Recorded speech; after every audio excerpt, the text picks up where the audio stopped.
Hello, everyone. It is time for Revolutionary Change. I'm Jen Perelman. I'm Peter Hager, and the really most incredible thing happened today, Jen. What happened today? Are you talking about the not big, beautiful bill? Because guys, let's not forget how thoughtful and hardworking Chuck Schumer is, in that he was so proud that he was able to change the name of the bill. Very helpful, as was Hakeem with his half a day stalling on that. Yeah, good work, guys. Good resistance. And we've obviously got a lot of things to talk about tonight. And Saturday night is going to be your first opportunity to call in and share your thoughts so you can give us a little insight into what revolutionary change should look like. But obviously, we're going to wait for some people to show up. Make sure to smash that like button. Make sure that you are subscribed. We are ever so close to hitting 45,000 subscribers. Again, the growth just continues. Crazy. Jen's kind of still in shock. We've kind of doubled our subscriber count almost in like a 2-month period. So yeah, it's pretty crazy. We might actually get to 50,000 before Jen gets any more gray hairs. So that'll be great. That's not happening. But gray hairs. Look, we have said for the longest time that the only way that the Democrats, especially in their current incarnation, minus somebody like Zohran Mamdani, the only way the Democrats win is if the Republicans do something so egregiously bad that the Democrats win by default. They don't actually win because they did anything good. And we've seen this happen multiple times before. It's still way too far away from the midterm elections to determine what will ultimately come of this as a result. But it is safe to say that regardless of whether it will explain why it's worse because of the fact that Trump is in office, because it flies in the face of everything that he claimed to be fighting for when he ran for president the first time, second, and third. This is the culmination of what should be considered the big bad lie. Because the big beautiful bill. The big beautiful bill is a big bad lie. That's what it is. And I find it interesting that we talk about that as if anybody really expected anything else. Like, I mean, I can't think of any time in my lifetime where not only does somebody do what they say they're going to do, but they actually are able to finish that project, right? Like, it never happens. We've been waiting for immigration reform since, Ronald Reagan. Yeah. Right. So, what this bill is no different than any other. And the fact, and here's the problem, is that they use that whole, the debt, we're more in debt. Oh my God, look what they've done to the debt with this bill. That's not the problem with the bill. That's a distraction from what's the problem, the whole austerity politics bullshit. So that's one of the big issues that I would say that's yes. And then you've got Mick resistance people like Schumer, that his big flex is that he forced the name to be changed. That's so helpful for the people that are going to lose their health care. Thanks for that, Chuck. It's so pitiful. I know our people see it, but it's like, people, if you are, maybe it's because they waited so many years between like scams that it's like generational. We've kind of forget it. I don't know, because why are people still falling for this? If the Democrats gave a crap, they would have done something in all of the years that they had the power to do so. Well, it's that simple. They don't care. Yeah, this gets back to the same problem which we've been talking about for the longest time, which is I absolutely have, and yes, there's going to be, listen, it's not trillions, but whatever the hell it is, if it's a trillion, whatever, it's not the point. I don't care if it's $1. It's first of all, again, it's the promotion of the austerity politics, as if them doing what they're doing means that our healthcare somehow should be affected by that. That should have nothing to do. That's we need to just make sure we stay on proper terms like with this, because it's very frustrating. You know, they're sitting there and talking about, oh, you know, and Elon and his little, you know, tools run around like it's a debt problem. That's not the problem. Well, No, no, it's not. That's not what the issue is. No, we do have a spending problem in this country, but one thing that I hope is going to come out in the not too distant future, which, as we know, these things always take a long time to trickle. And there is a lot that's going to come from this, guys. So this is going to be a pretty lengthy segment. So buckle up. The first thing to keep in mind is when you think about Doge and what that was supposed to represent and how we ultimately ended up with this bill, which again is the complete opposite of essentially what Doge was supposed to be, which was cleaning up government waste. And believe me, we've got a lot of government waste. And you know where the most government waste can be found, Jen? I think we all know. I'm going to say it's in the Pentagon. The Pentagon gets, on paper, $1 trillion bill. What do you think that is?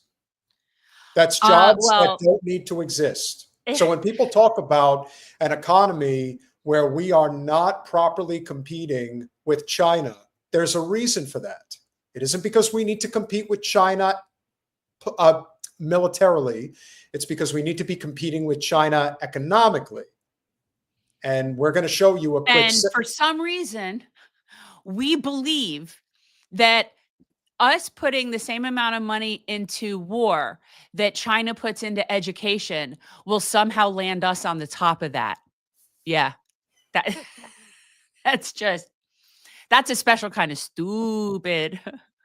Now, I don't want to, Colin, I'm not leading off with that one. Just grab me the first one that I sent you, please.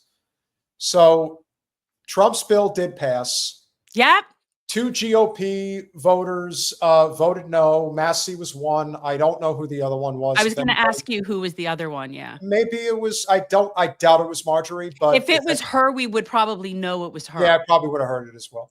But if anybody knows for sure who the second GOPer who voted no, I believe it was Brian Fitzpatrick in Pennsylvania. He's in Pennsylvania's first congressional district is one of the top swing districts in the country. So it would certainly, that's in the Senate, Jimmy. I know Rand Paul voted no in the Senate, but there was the second person in the House. Talking about a person in the House, which I believe was Brian Fitzpatrick. I don't know if they convinced him to switch his vote back or not. But here's what you need to know about this particular piece of legislation.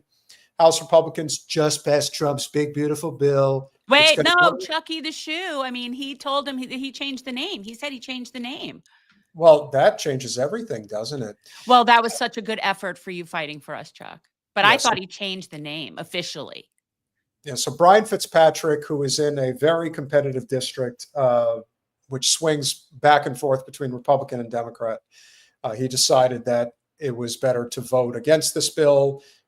He's going to have a primary challenger. He may be screwed either way because of how dirty the political game actually is. As far as I know, he's an okay representative, which in this day and age is the best you could hope for.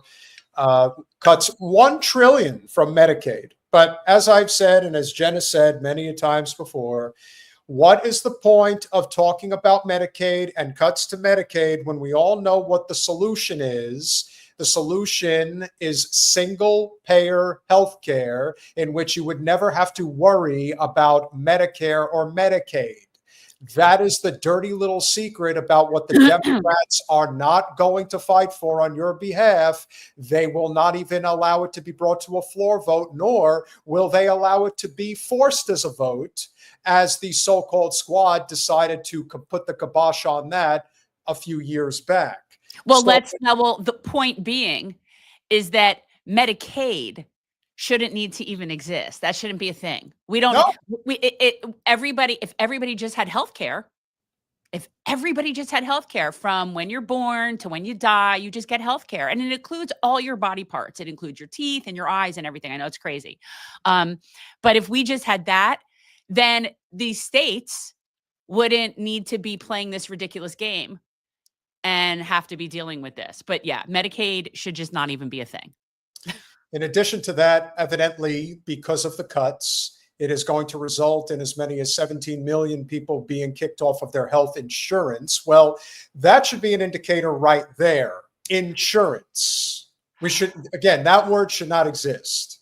That is essentially the big deal here, is that you kick 17 million people off of a plan that probably is a shit plan to begin with. So you've already been making them struggle beyond recognition to survive. And now they're going to lose that. And what is going to come of it? Well, as we know, it is going to lead to at least over 50,000 preventable deaths a year, which, as far as we know, under the current system, without this even being reduced, we're already losing about, I think, 75,000 people a year.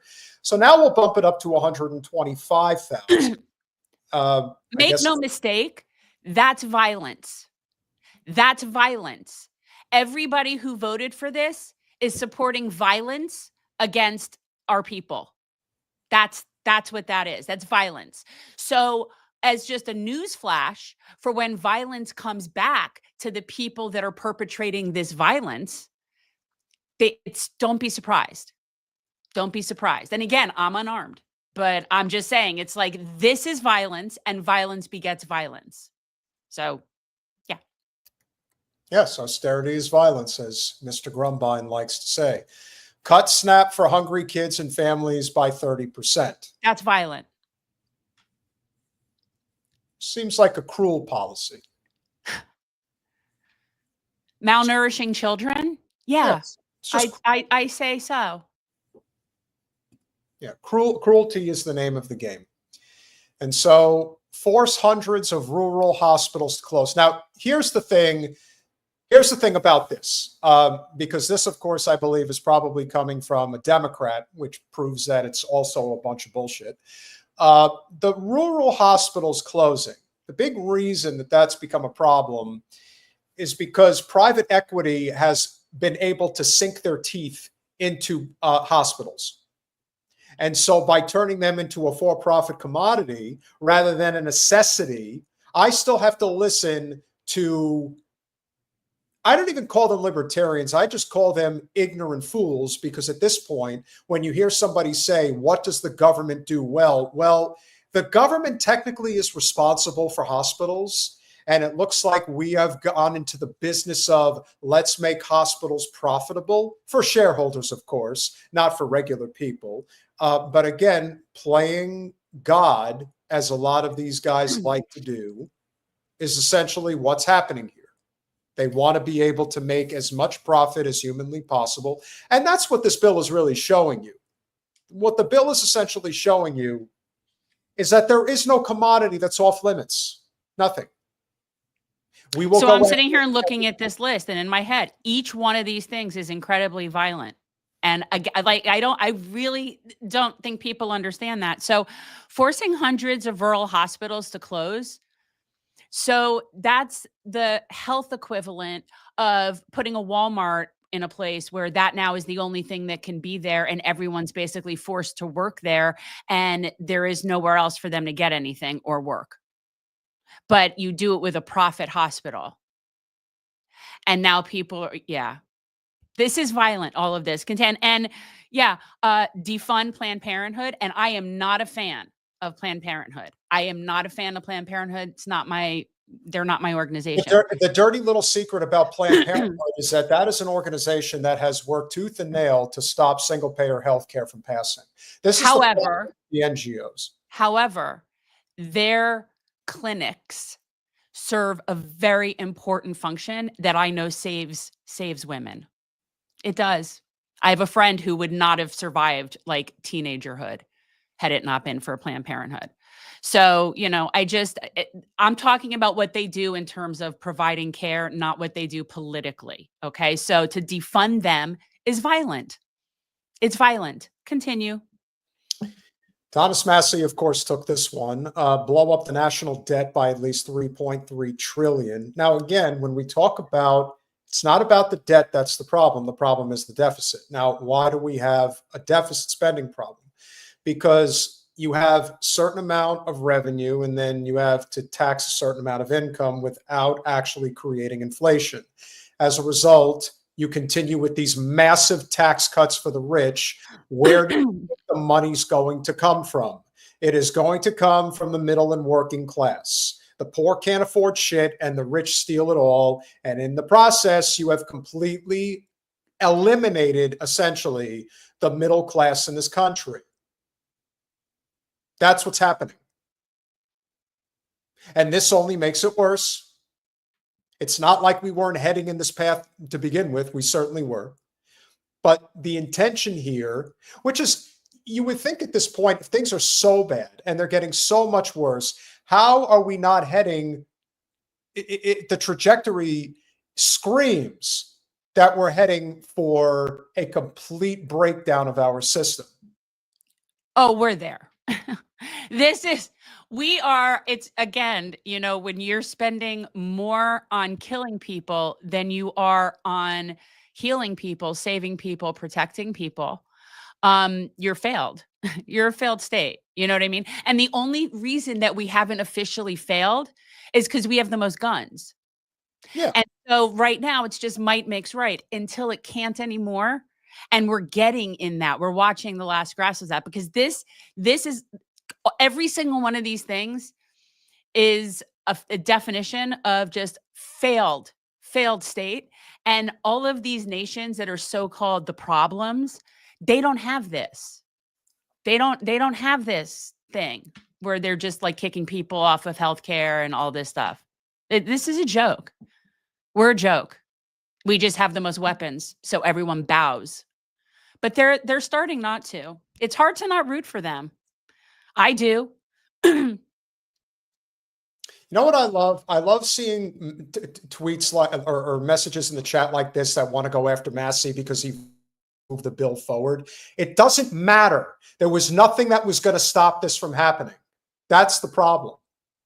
So trying to pin it on Massie and saying that he's the reason that this didn't, he did everything he could in his capacity.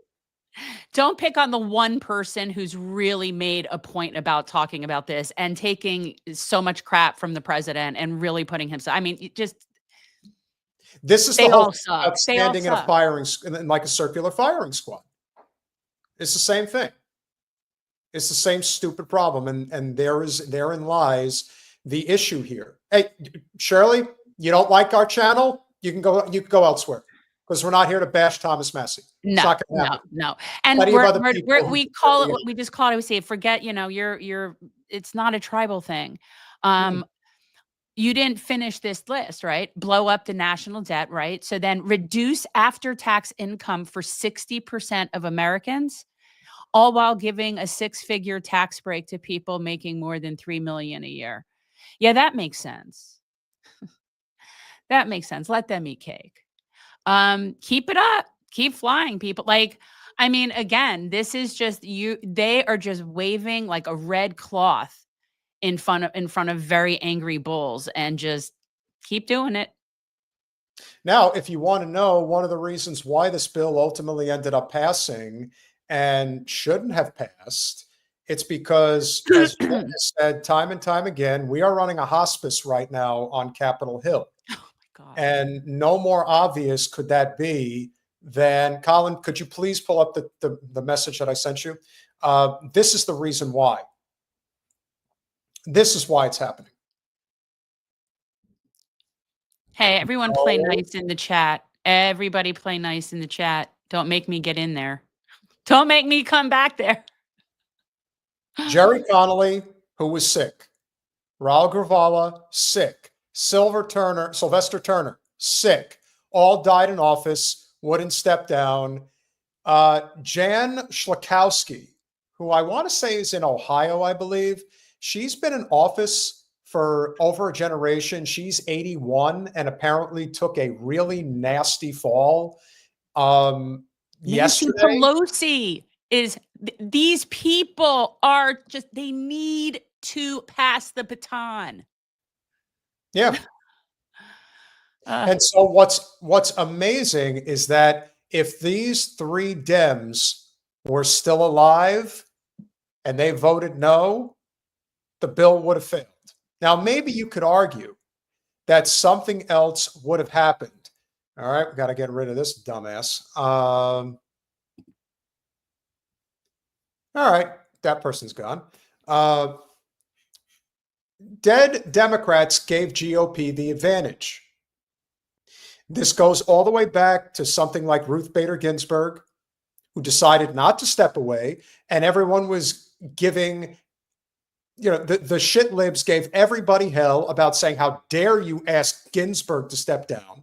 And that, of course, is what led to, was she Neil? No, she wasn't Gorsuch. She was, she led to, I'm trying to remember who was the person that Ginsburg replaced. Jen, do you remember who? Who replaced Ginsburg? Ruth Bader Ginsburg was who passed away. Trump replaced her with Amy Coney Barrett. I don't know if it was Barrett or was Kavanaugh. Yeah, Brad Kavanaugh. That's who she replaced him with. And this is an example of not this. This is where people really need to understand the difference between the two parties. There isn't really one. One has a role to play and the other has a role to play. When Trump does a bill like this, which is shit, and then Biden does a bill like this, which is shit, you're never going. There are people who still believe that the Build Back Better or the infrastructure bill were good bills. No, they're not. We're still dealing with this same problem, believing that we're somehow going to vote our way out of this problem. That's the big issue here. Oh, there's a lot of problems here. I have a lot of problems with these people. I do too. Here's the thing about these people, to quote my great aunt. If you have nothing good to say about the dead, say nothing. They're dead. Good. Onward. Yeah. Well, unfortunately, a lot of people that this is going to be. Yeah. And you see, Anonymous Nope, when you make statements like this, you've already lost, because you're already looking at it from the perspective of, if we just got rid of these conservative judges, that would suck. No, the problem is the system. Yeah. The system is what got you here. Yeah. There is, you cannot, again, you can't vote your way out of this. You can't put a good president in there to get you out of this. There's no arm twisting. No. And yes, you can make the argument that Ketanji Brown Jackson may have been the best aspect of Biden's pathetic presidency, but what change does that make? It doesn't change the fact that we have a system that is bought and paid for by corporate special interests. That's what it comes down to. We live in a system where it could have changed, but it's not going to change, because no matter what happens, it's like Zohran winning the nomination for mayor of New York City. It doesn't matter, because you've got Bill Ackman, who's just one of several billionaires, who's already said, I am going to do everything in my power to make sure that he doesn't win. Just like any other billionaire with an axe to grind who has, wants another major tax break, is going to say, I will do everything in my power to make sure that this bill passes. I don't care who I have to threaten. What do you think Mike Johnson's role serves? What do you think Hakeem Jeffries' role serves? I know what Hakeem Jeffries' role is. Well, yes, but we don't have to, Point being is that their role is to be the bitch of the corporate donor class. And then the Democrats are supposed to pose as the resistance, right? That's MIC resistance. Correct. And then even within the MIC resistance, there's the sub MIC resistance, right? Like, you've got those real progressive Dems in the Dem party that are even fighting within the party. They're fighting really hard for you. They're up all night fighting hard. Party? And the Democratic, so, all of that's just theater. Bernie, theater. AOC Pelosi, theater. It's theater. It doesn't mean anything. If it meant something, then they would do the things when they were in power to do the things, but they didn't do the things. The thing. The thing. And so they do not care. Again, if Chuck Schumer is going and bragging about his big resistance to this is the head of the party in the Senate, and the most powerful, like, Senate Democrat, right? This is the guy. And his big flex is that he had he made them change the name. They can't call it the big beautiful bill. That was the only thing remotely entertaining about the bill, Chuck. Also, it's what made it seem ultra ridiculous. And it gave them this sort of like, it was a farce of itself. So the fact that you changed it, that doesn't do anything. Well, as Kat says, it's not even good theater. No. Like they're not even pretending anymore. And Dave, it's not a question of whether it's performative. It is, but it's not even, it's so beyond not believable at this point. Like that to me, I think is probably the worst part of it. And this is where I sympathize with a lot of people, because the ones who are going to suffer the most are the ones who are already suffering the most. That's the problem. Yeah. And it's only going to get worse. And so we ask ourselves, oh, well, if we just vote the Democrats back in, no, that's not going to solve anything. No. What is going to solve it is whether people collectively are ready to start truly disrupting the system. That's it. There's no other way. They are daring you to rebel. They're daring you to have a revolution. They are so convinced that you're all a bunch of cuck pussies who won't do jack shit that they're just having fun now. Like a bill like this is a bill to basically tell you we really don't care. Like, no, they don't care. We do not care at all. Now, where the layer of this story gets more interesting is when you think about somebody like Trump. Now, he runs for president. He constantly talks about how I'm a man of the people. I'm truly going to help people. You cannot sell this bill. There's nothing good about it, like at all. And I'm living in a world where I have to deal with people who are thinking about it from an investor standpoint. Oh, now we're going to get our, 100% bonus depreciation on our investment. What is the point if people that you are supposedly trying to get rent from can't afford to live in the properties that you want them to live in? Like, what is the point? You can't eat money. You can't drink oil. And yet they don't want to learn this lesson. I don't understand it. Just that the clip that we saw of Zohran, where the woman asked him, do you think billionaires should exist? Billionaires have the right to exist. And he chuckles because that's just absurd thing to ask. No, but the problem is that when they did the man on the street walk recently in New York, and a guy just like asked him, should billionaires exist? Like, yeah, of course they should. The guy who probably doesn't have a pot to piss in, but he thinks right, because he too aspires to be that. That's the dream. But, it's also this false understanding of capitalism and what that means and what that looks like. Years and years of propaganda and fear mongering about things like socialism and communism and things like state media and all different stuff that we have fear mongered so much about, and that we've allowed ourselves to be convinced that somehow free market capitalism ownership of everything is somehow better. And all it is it's the same manipulation and control, with them fighting over profits for it. At least in a place like China, the manipulation and control, it's not, they're not fighting over profiting on it. It's like, we just know who's in charge. We're ridiculous. We are. That's what I think. I think we're ridiculous. Now, where this story gets more interesting, and Jen is very, not just professorial, but prophetic in her assessments about. I have a little bit of clairvoyance. Well, you said from the very beginning that the unholy alliance between Trump and Elon Musk was not going to last. It was probably a lot more of a short. It was a much shorter relationship than I think most people expected it to be. But who knows exactly what the breaking point was? And what we will remind people is that the severing of the relationship, including the little "let me kick you in the butt on my way out the door," was Elon, putting a shot across the bow with Trump by saying that he was in the Epstein files. Now, we're going to get to the connection with the Epstein files shortly. But what I think is the bigger issue here is this. Elon Musk just 3 days ago said, if this insane spending bill passes, the American Party will form the next day. So we're going to form it on July 4th. That's actually pretty good, but he's just so douchey. Our country needs an alternative to the Democratic Republican uniparty. We're not your country, Elon. Go home. I paid for my citizenship. It's accepted. Our country needs an alternative to the Democrat Republican uniparty so that the people actually have a voice.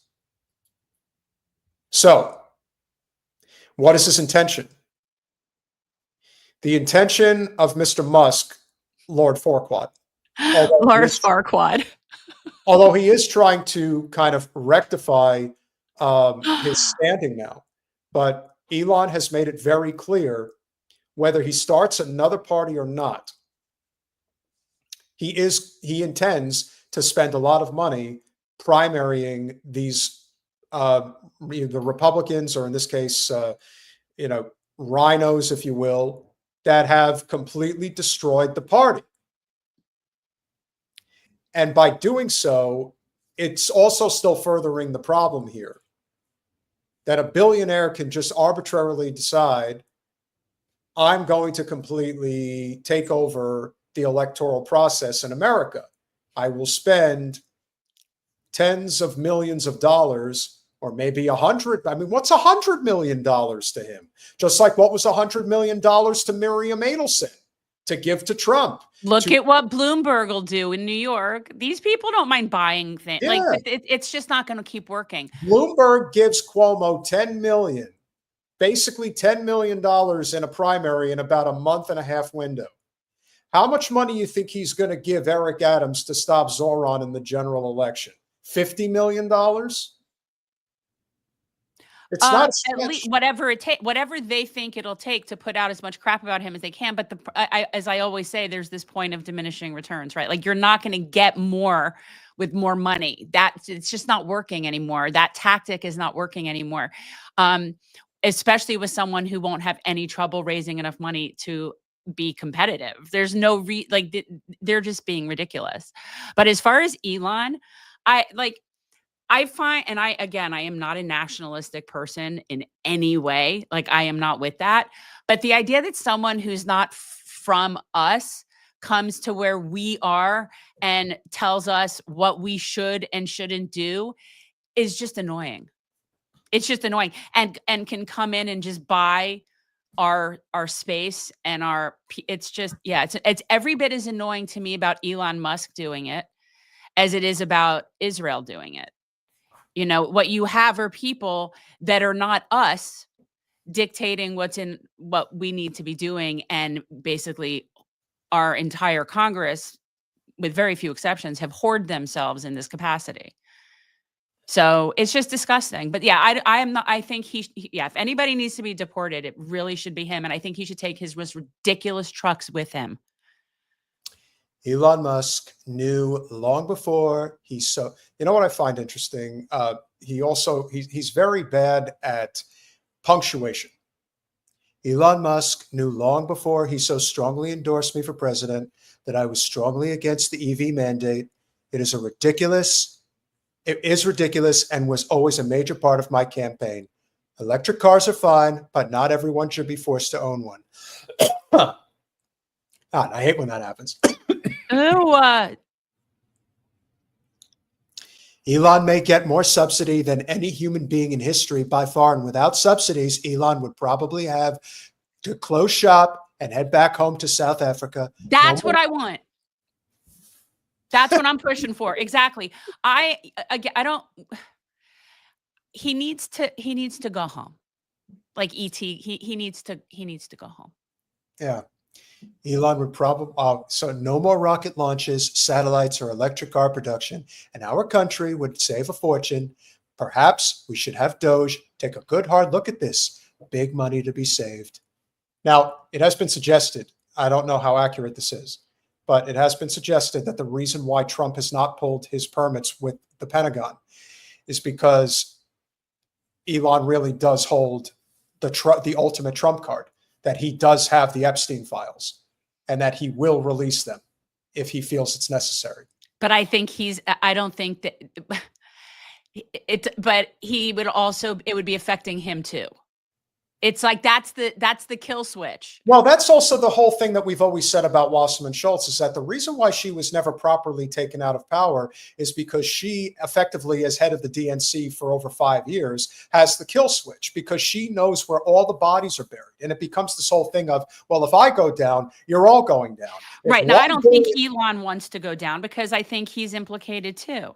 Well, if one billionaire goes, and it's like the next billionaire is going to go too, because there's something on them that they're all wound up in this big, beautiful cabal of ultra power. That's kind of what it is. And the more that the mask comes off, the more people, who cares? I care, peace.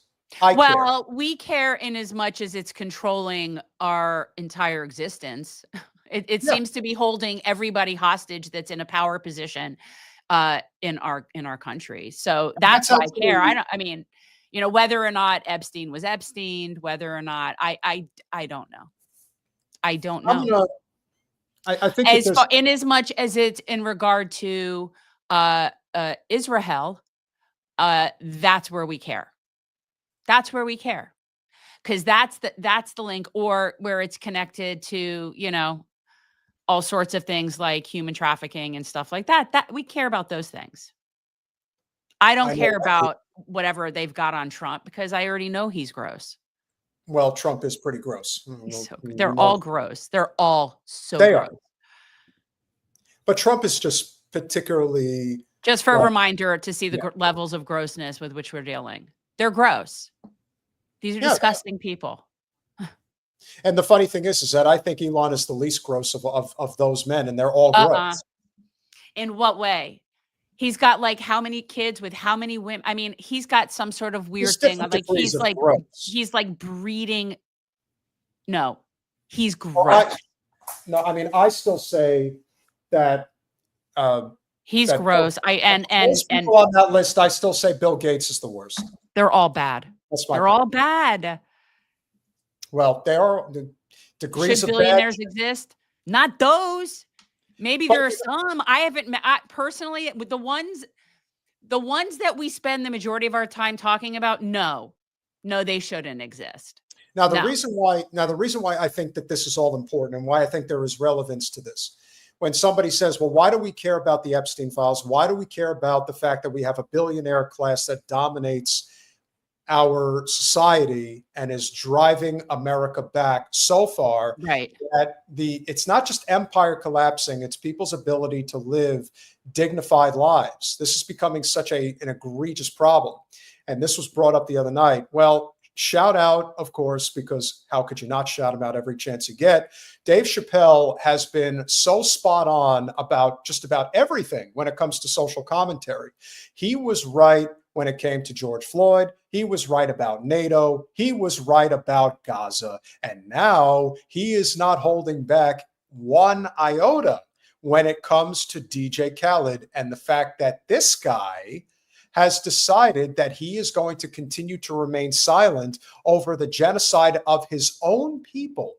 DJ Khaled, who is from the same area that Jen is from, only he's from a town called Pembroke Pines, which is a western suburb of Miami and Fort Lauderdale. And this guy, who for some odd reason, Jen, and I still can't figure it out to this day, is a pretty wealthy guy for a skill that I'm still trying to figure out.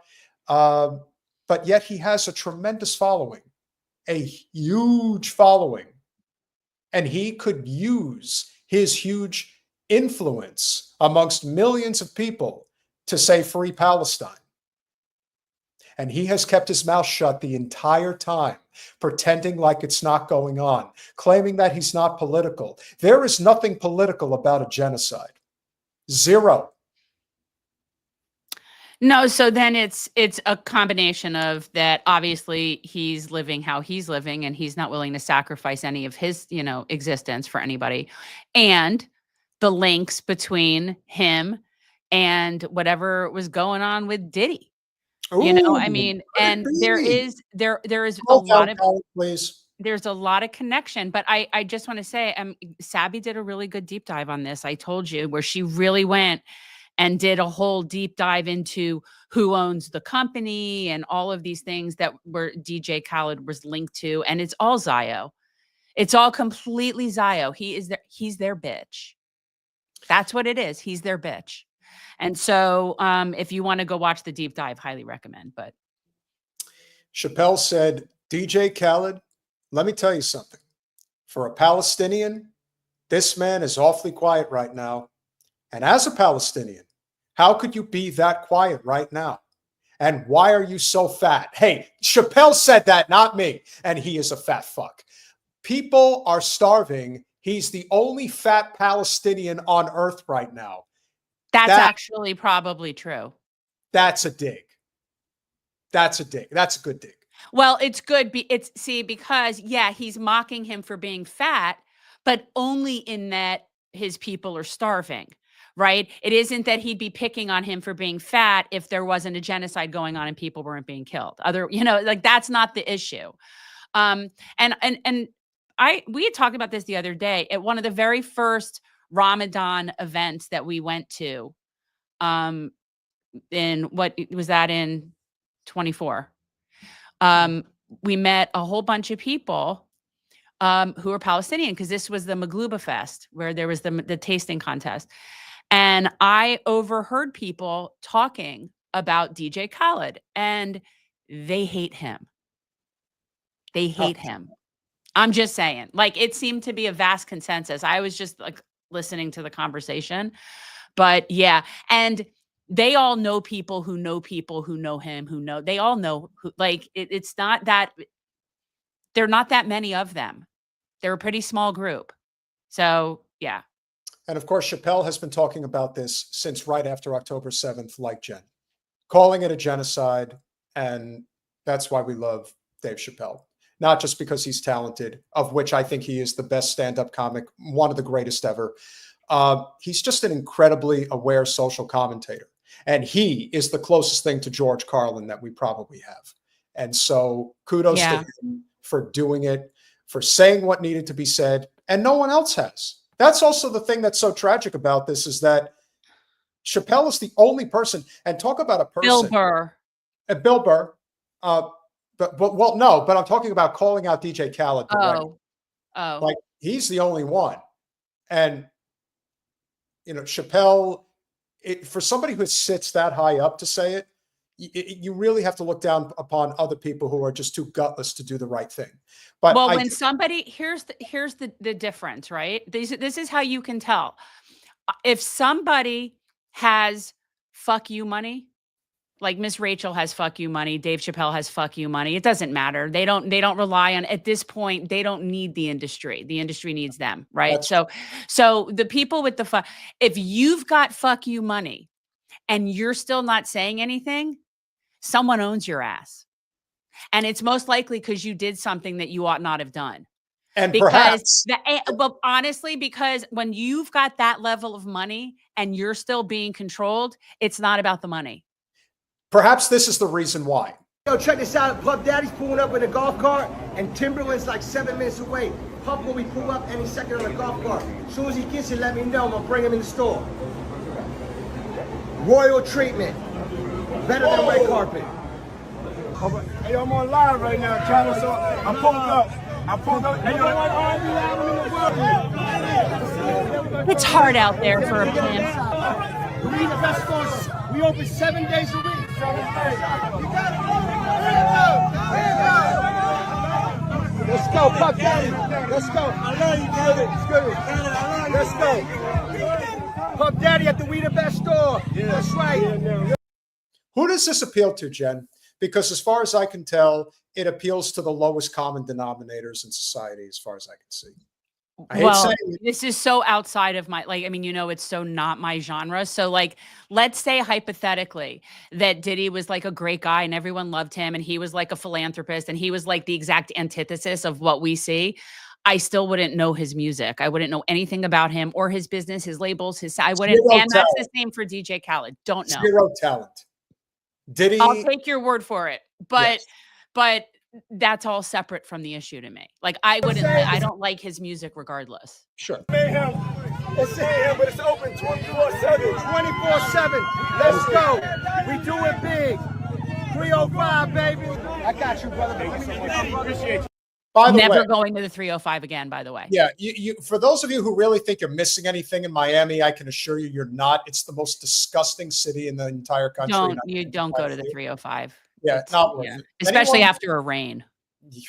Well, I mean, listen, it can rain for a couple hours there, and you're literally in the middle of not you would think that you were in the middle of a typhoon. Like that's what you would think. And these guys that come up to them with the shirts, it's almost, I'm looking at these guys and I'm thinking, you need better fucking role models. Like you really do. And I feel bad for guys that live in places like Liberty City and Little Havana and, places like that. And they don't, again, it's culture. A lot of it is culture. They're brought up in a culture to think that people like Diddy and Khaled are their heroes. Like those are people to aspire to be. No, in fact, you should run in the opposite direction. That's why I always speak highly of Tupac, because if you want to talk about a person who really understood the mission and he did it through song, and he was an incredible talent. I am telling you,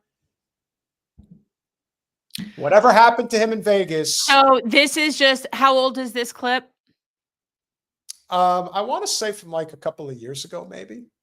Yeah, no, screw this guy. Anybody who's like, again, what he is their bitch, because it isn't a money thing. Love, respect.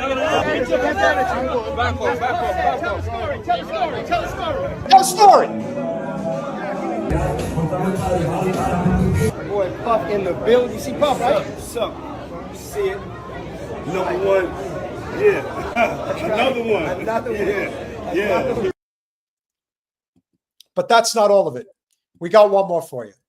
If you have any doubt that the relationship between Khaled and Puff Diddy is sinister, oh, it's sinister.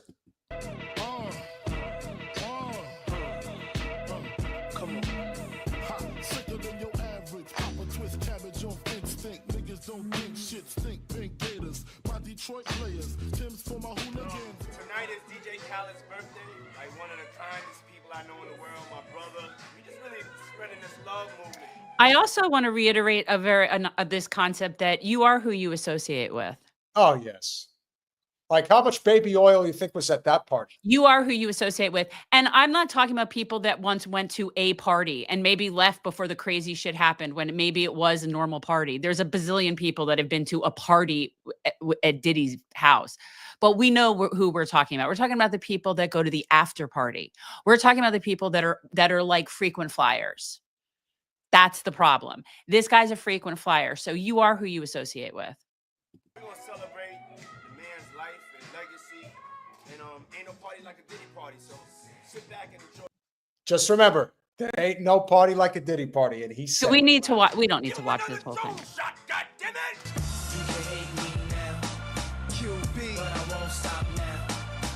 He could still get 20 years. Yeah.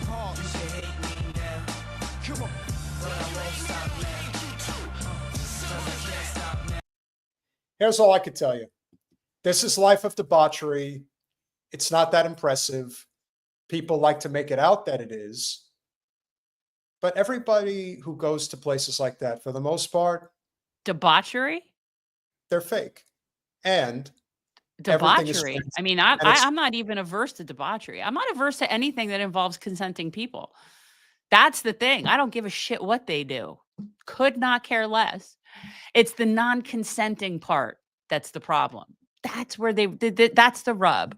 So, but as far as like debauchery, I don't know. If you're consenting and you want to get into debauchery, debauch on. so what do you think they have on Khaled? It has to be something. It has to be something that is it. This is when I think it involves non-consenting entities. When it involves non-consenting entities that would label you in such a way that it doesn't even matter how much money you have because you're just completely ruined. So it has to be something like that. So to me, that generally includes non-consenting entities. I'll say that. I would agree with that. And so, of course, Khaled has not said a word, and he's probably never going to say a word. And there is good reason to believe that he won't until everything is exposed, which is why I would like the Epstein files to be exposed, because he's probably in there. Just like Diddy, just like probably Trump, as Elon has suggested. Oh, Just we like, know Bill's in there. oh, I'm definitely in there. Oh, you're in There's there. no doubt. But I'll be long gone by the time they let it out. Probably. But with that said, before our esteemed guest for the evening comes in, we want to thank you all, as always, for being here. Make sure you go over to patreon.com/revolutionary change. For as little as $5 a month, you can become a supporter of our small but mighty and growing channel as we approach 45,000 subscribers, amazingly. And so far this evening, we have received support. The Progressive Lefty with the $6.99 Canadian A. Good evening. Please don't forget me when you're famous. Not then, but when you're famous. We'll do our best. Just kidding. We're not big leaguers. That's not our style. I'm sitting in a garage in front of my house. I'm just I'm sitting in my apartment. Oh. It's not that impressive. I know some No, people, it's just not. like, yeah. I mean, listen, I know people who make serious money doing this, but it's not that many. You know, it's a small club and you're not invited. Nope. As I say, it's a big club and you ain't in it. No, it's a small club and you're not invited. Well, we're going to do the best we can to get that message out there. For all of you that are here supporting us, including you, Progressive Lefty, we really appreciate it. Piano Man, thank you so much for the $10 super sticker. It really means a lot, and we appreciate you being here. JM, thank you so much for the $2 and the thumbs up. Jen, we have a new YouTube member. Oh, that's awesome. Thank you, Maya. And I love Thank that you. profile picture. Well, we are dog people. We're dog people here. We're extreme dog people. We're And not people. We're dog people. Oh, I prefer. Well, I've always said. Oh. Well, that's why when you sent me that video about the two tough guys, and they're like, "Ah, you doing?" You know. Right. It's because it's no.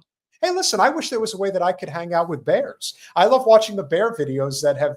You can hang out with bears. You could be dumb like that guy that got eaten by the bears. I'm talking about the Rooskies that actually know how to channel like they channel energy with bears. I don't think anybody should be hanging out with bears. Probably not, but they're so cute. Yeah. Mm-hmm. JG 1982, thank you so much for gifting 5 generational change memberships. That is really awesome, and certainly will help continue to grow the channel. And that's really what it's about. You know, whether it's on YouTube, whether it is on Patreon, any and all help that you can provide to help us grow our channel really does mean a lot. And as I said, we are extremely grateful for the growth that we have been on. The tendency, as Jen tries to remind me, is that all too often I get a little too caught up in the numbers because they're what I'm cool with the feline. I have a very healthy respect for the feline. I just wouldn't want to cohabitate inside in a dwelling with a feline. Dogs I don't think they're meant to be in that space. And I don't feel the need to have. Here's for the same reason I don't like the idea of like religion. I don't need upper management. Okay. And the feline is just, it's a whole different thing. I can't. Well, yeah. I mean, just no. I don't. You have to remember. Yeah, you have to remember with cats, it's their world. You're just living in it. Yeah, I can't. Yeah. No, there is no question. Respect, but no cohabitation is my feeling about cats. Dogs, it depends. But yes, that's the joke. It's like cats will trip you when you're sick. Yeah, well, they're like I said, they exist in a universe where you're the tenant, they're the landlord.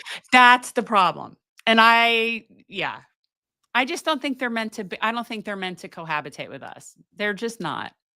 You know who's meant to cohabitate with us? Our good friend, who is one of the best social commentators that I have ever met in politics. Had the pleasure of meeting him in person at what was that thing called? It was the People's Summit in Chicago back in. I didn't know that. I didn't know you've met Jamarl in person. I met him. That was where I met Tim Black. That's where Jordan and I were meeting with a lot of different people, and so I was helping him out, and He was there, Jimmy was there. They were all there. Nina was there. It was a big get together, but it didn't have, the best thing that I took away from that event was the head of the nurses union, Roseanne DeMauro, who basically told Bernie, stop effing around with the Democrats and start a third party already. And that got a huge ovation from the crowd. It's like, yeah, this is what we freaking need now. But alas, we are where we are. So let's talk about the apocalypse together with our good friend Jamarl Thomas. Welcome back for the first time to Revolutionary Change. Hi. Hello, revolutionary change. That's right. Before it was generational change. Okay, it confused me for a bit. I was like, okay, but so it's been changed. It's a new thing. Fair enough. It's the dawn of a new era, basically. I mean, I'm no longer feeling here comes the sun as much as I'm feeling like lighting a match. It's just the natural progression of where I am. It just felt more organic. Yeah. God bless you on that. I feel you. I feel you. My mindset has changed dramatically too over the last. Watching a genocide changes you. It's different. And it's not like the Russians liberate Auschwitz and you find it in the newspaper and it's like, oh God, that's what the Germans were doing. You're watching it. And you're watching it day after day after day. And you think to yourself, well, there's no way the world would allow this. And the world allows it. And it's like, wow, that's pretty jarring. and it's like when you do news, you're watching that stuff every day. Like you're watching people get killed every day. It's like, hey, there's no way the world would allow provocation in Ukraine that would provoke a war like this. No, it does. There's no way. And you can keep going with that. There's no way. And there's no Leviathan. There's nothing above that prevents that stuff. And so anything that could happen, could happen. That is a jarring thing. My point is, I understand where you're coming from with, here comes the sun, not so much burn stuff down, more in mindset. So no, I totally get where you're coming from. It's like we need to meet the movement where it's going. You know what I'm saying? It's like the level of violence necessary in a society is determined by the oppressor. And, this is what the ruling class has determined will be how the revolution goes. It didn't have to be that, right? Like, we could even look back to just Bernie as the compromise that we sort of saw was, those of us who could see the writing on the wall were like, now Bernie's the compromise. He's not the radical, right? And so now this is where we are. And violence begets violence. So, this was not what I wanted to happen. This is the natural and logical consequences. We're in the find out portion of the ruling class on that's what I believe. Do you see Americans, and I know it's Joshua, I'm sorry, I don't mean to ask questions. No, by all means, go ahead. I don't see it in America. I just don't. I don't, they're passing a grotesque bill right now as we speak. We die 10 years younger than, let's say, somewhere like Europe, which in and of itself should be like, whoa, that's pretty outrageous. But that's not the way Americans think. And they are taking $1 trillion from Medicaid, which is a program that is already underfunded. If you are in Europe, hell, if you are in Israel, for God's sake, they have healthcare, believe it or not. You can get medication for cheap if you're in Israel. I know I was there and ended up having to get pain meds and was shocked that without insurance, it was cheaper than what it was in America with insurance, or around the same price as what it was with insurance. I don't see Americans having that wake-up call and having that cognition, what was I'm looking for, having a certain amount of cognition to say, hey, we're being ripped off. They're gutting healthcare by $1 trillion in order to give themselves tax cuts. That seems outrageous. Or Donald Trump has passed a tariff war out of the blue, and we pay more for that. The dollar is sliding. We pay more for that. And yet they're giving themselves just extra money. Spending $1 trillion on the military is outrageous. But there is no, people will go off of immigration, which is nice, I suppose. But, more domestic matters don't seem like it. I think that, I guess my thought, my hope, my sort of vision is that What I'm seeing is really global. It isn't, and yeah, we sort of are the last ones to the party. We're so insulated here. Most people here don't go anywhere else, have no idea what's going on in the rest of the world. But we might be the last ones to the party. But what I see globally is a lot of people waking up, and a lot of people that are really sick and tired of American empire in wherever part of the world that they're in, and how they don't hate Americans. I'm very clear about that. You know, the majority of people in the world understand nuance other than us. But so I think it globally, people are sick and tired of empire. And as that tension rises, and you've got things like BRICS and other sort of, I would say, attacks, non-physical attacks on our, hegemony, right? As you see it all kind of converging, and everything that Trump just put in that bill is exactly why I've been saying he facilitates the revolution. He facilitates the revolution. He's just he's expediting it. The sooner we hit rock bottom is the sooner we could do something. And under somebody like, if Kamala was in there, we're still on the downward spiral to hell. It's just we're on like a slow escalator. And it wouldn't do anything any different for us. It's just, different face. So I think it facilitates it having him there, and that Americans might be the last ones to the party, but I think it's happening. Globally, something's changing, but that has a lot to do with America losing hegemony and freaking out that it's losing it. Like, all of these conflicts that are taking place around the world are not disparate things. All of these things are related. Like, you have the US in Europe believing we can take down Russia. And they've been doing this for years. I mean, when they say we want to expand an inch to the east, and then they go all the way to the borders of Russia, knock over the legitimate government of Ukraine in 2014 and Yanukovych. And after overthrowing the government, go on a killing spree of ethnic Russians in the east. Okay, well, that's pretty outrageous. We wouldn't tolerate that. And building up this massive military on the border. Okay, that's a big deal. When Russia responds to that, they got the provocation that they wanted, and they got the war that they wanted. The problem is Ukraine couldn't carry the burden, and the West didn't have the economic might or the military might to carry it through. You fast forward to Israel. Okay, well, you get the same concerted effort throughout the Middle East, where they take down Afghanistan, Libya, Syria. Especially when they get Syria, they're looking directly at Israel, at Iran, and thinking, yes, we're there, we're at the gates. Yeah. Problem is, they were so accustomed to murdering women and children that they didn't know what it meant to fight a proper military. I always say racist people don't see the world clearly, and they did not. And they thought they could overthrow the government in a short, brutal jab, and they weren't able to do it. And for people who are like, oh, Israel is a rogue actor, shut up, they're not.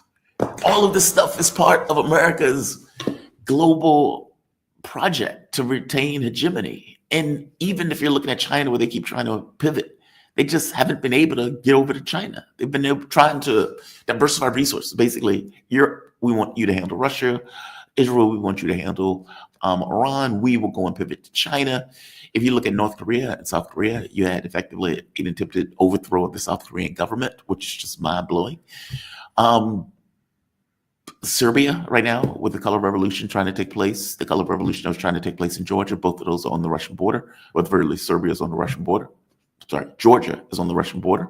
The entire point of that was an open up another front. This stuff is not happenstance.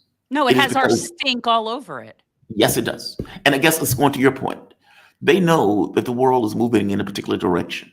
And in that direction, they lose control in the way that they've been able to exert it for the last, since the Second World War. And they don't want that to happen. But it is, and it's glorious. The issue for us is that they don't burn the world down in the process of trying to maintain that control. Yeah, and it's going to come in different phases. I've got two topics here that we could talk about on the domestic side, which as it relates to again, as Jen has said, as you're saying, Israel is America, America is Israel. Well, when Zohran won the nomination, it became pretty clear right off the bat that this was going to become, and I have said, and I'm going to continue to say, he doesn't have to do anything else. In fact, he could lose the general election in November, and he's already accomplished more than most people could ever hope to accomplish in elected office. He has completely changed the image of the Israel lobby in this country. It has changed overnight. And now everyone is seeing it for what it really is. And so we have a list here, courtesy of Rogue DNC, of the New York Democrats who have yet to endorse Zohran for mayor of New York City. And let's back up just very briefly for people who might not be following this ridiculousness. These are going to be people that are your vote blue no matter who people. So it's vote blue unless Muslim. Let's be very clear about these people that we're going to show you, because in any other universe, they would be vote blue. He is their worst nightmare for many reasons. He is. Look how cute he is. How could they not like him? He's just so cute. His wife is gorgeous, by the way. Yes, she is. I would vote for him just for his wife. His wife is gorgeous. I was making this joke as like Mamdani's wife's husband. Something like that. I'm sorry. Go ahead. I'm sorry. No, go ahead, Peter. He's Muslim. He's Indian. He's a socialist. He's anti-Israel. And he is everything that Pete Buttigieg believes he is in his own stupid mind. This is the guy who has that Obama gravitas, and I'm hoping against all hope. Which is why he scares me a little bit, but which is why he scares me too, that he doesn't succumb to the pressure. So far, he's doing a great job. Oh, yeah. And with that said, Colin, if you would, let's show him the murderer's row, no pun intended, of the Zionist Israel lobby-owned Democrats that have decided that they will not get behind Zohran, and I guarantee you they will not get behind him under any circumstances leading up to the election. I even go so far as to say they are all going to endorse Eric Adams. Yes, they will. They will fall in line. Absolutely, they will. Colin? So, guys, these are the Democrats. These are the Congress people that are in his area. So that are in New York.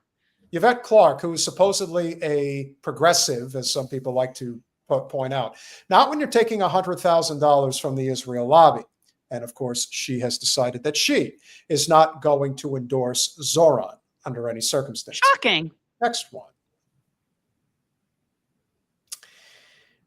Lauren Gillen. Laura Gillen. I'm not sure which district she represents in New York. Again, you know, the other thing that's also interesting about the AIPAC or just the Israel lobby in general, some people are expensive and some people are really cheap. Doesn't cost a lot of money to buy them off. They're just ready, willing, and able. Yeah. Yeah. Well, then you've got people like Bernie and Alex who do it for free. Yeah. Well, Jean-Claude Quintine knows exactly what that's all about. Oh, that's funny. He's like, I live in her district. All right. Yeah. As more people would see through it. Next one, please. It gets better. Adriano Espelan and $200 and almost $43,000. He seems very happy to take that money. He's like, "Oh, I'm so happy to take this money." Yeah, got his close up and gross. Very excited. Gross. Next one, please. These are so ridiculous. There we go. There we go. Tom Sousie, the asshole who decided that I am going to vacate my congressional seat in District 3 on Long Island, run for governor, get my ass kicked, and then run back to my district with my tail between my legs and get the seat that the Jewish representative what was his real? No, what was the name? I loved him. I loved him. He was Andy Kaufman. I am convinced of it. What was that guy's name? I kept thinking he's going to rip off a face mask and be Andy Kaufman. What? Oh my God. Who was that guy? Santos. What was the guy's name? Oh, Santos. Yes. So he gets into legal trouble.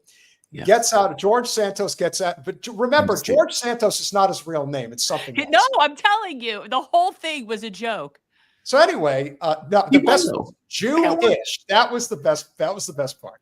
And so now Sousie gets back into power. Tony Clinton. There you go. That's it. Tony Clinton. That's well played. Well played. So Sousie, of course, has taken over $300,000 from the Israel lobby, and no surprise. And he happens to represent a very Zionist-dominated district on the North Shore of Long Island. So I do not suspect that he will be changing his opinion anytime soon. Next one, please. I wonder if the people on the low end look and say, like, did they like, why aren't you paying me more? Look Here's how much. the best. To me, this is the best. This one. guy's a total piece of shit. So Dan Goldman, who we all know should not be in Congress, it should be Yulene New, but that's a whole other argument for another day. This man is the heir to the Levi Strauss jeans fortune.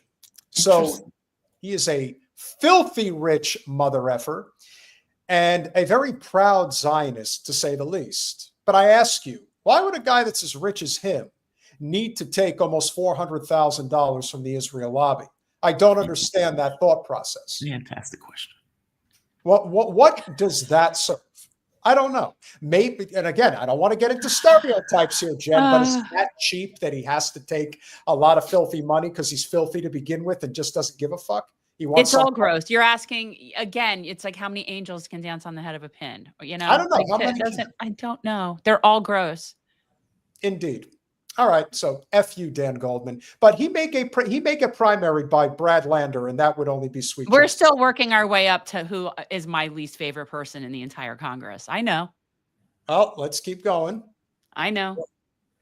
Grace Meng, who Grace, you little hoe. You're over 600 grand. Woo! So this lady, who again represents a sizable Asian district in Queens, and of course takes a substantial amount of money from the AIPAC lobby.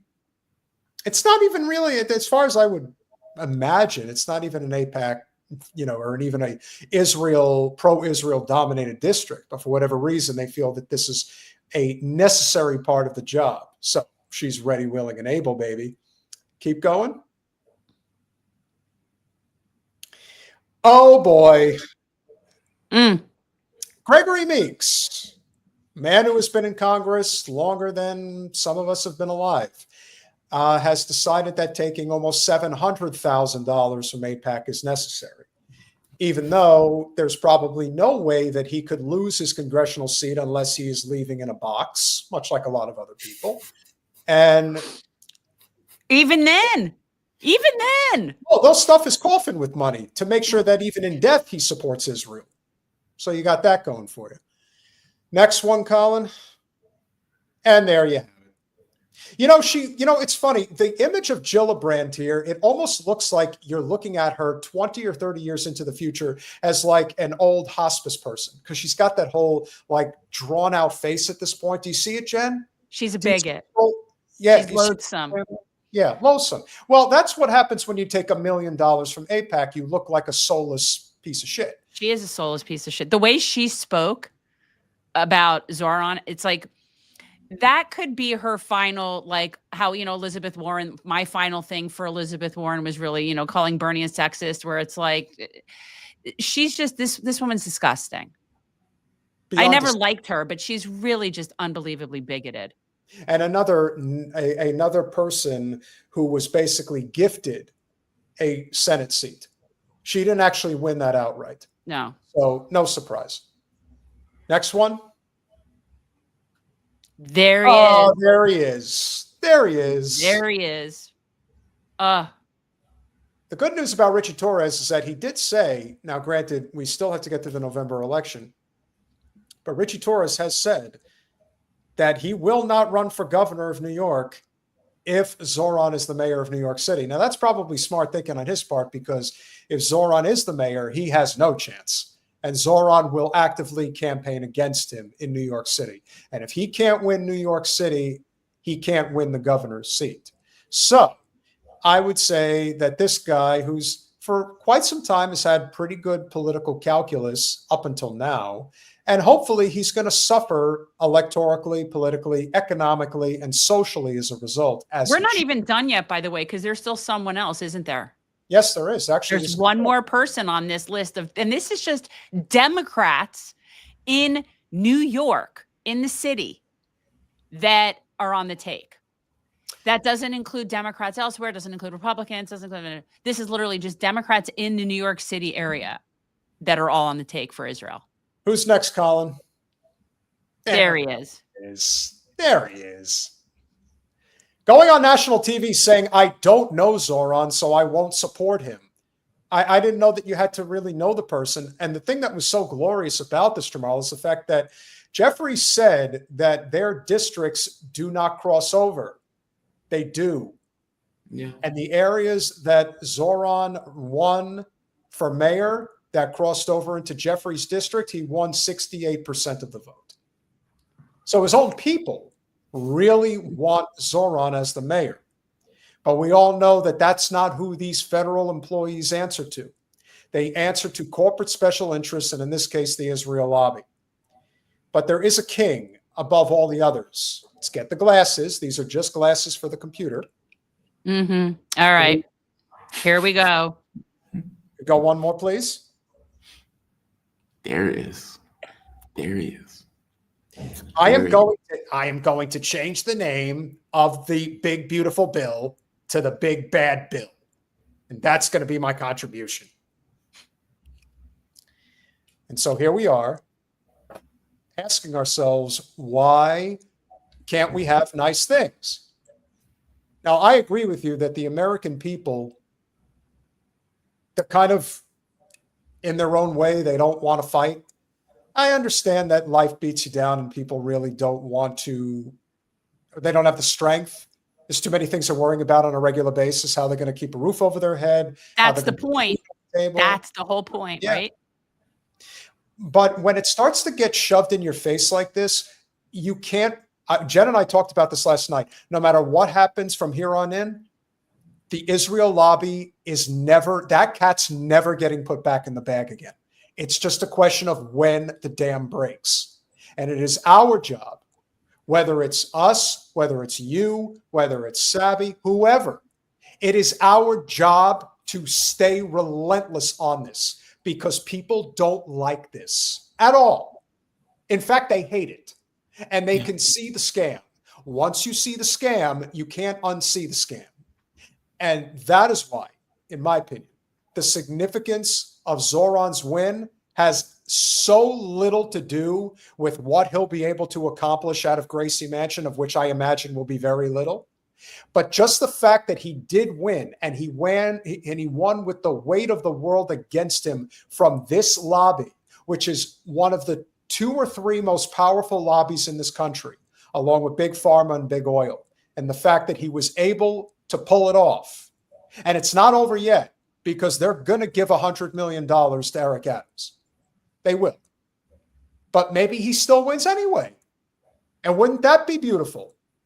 But just the fact that he has completely blown the door wide open on how full of shit the Democratic Party establishment is, how that when they're out there complaining about the fact that Trump's bill cuts $1 trillion from Medicaid, that the Democrats do not support the one policy that would fix all of it, which is single-payer health care, of which you are in a country right now that I believe has it, but we don't.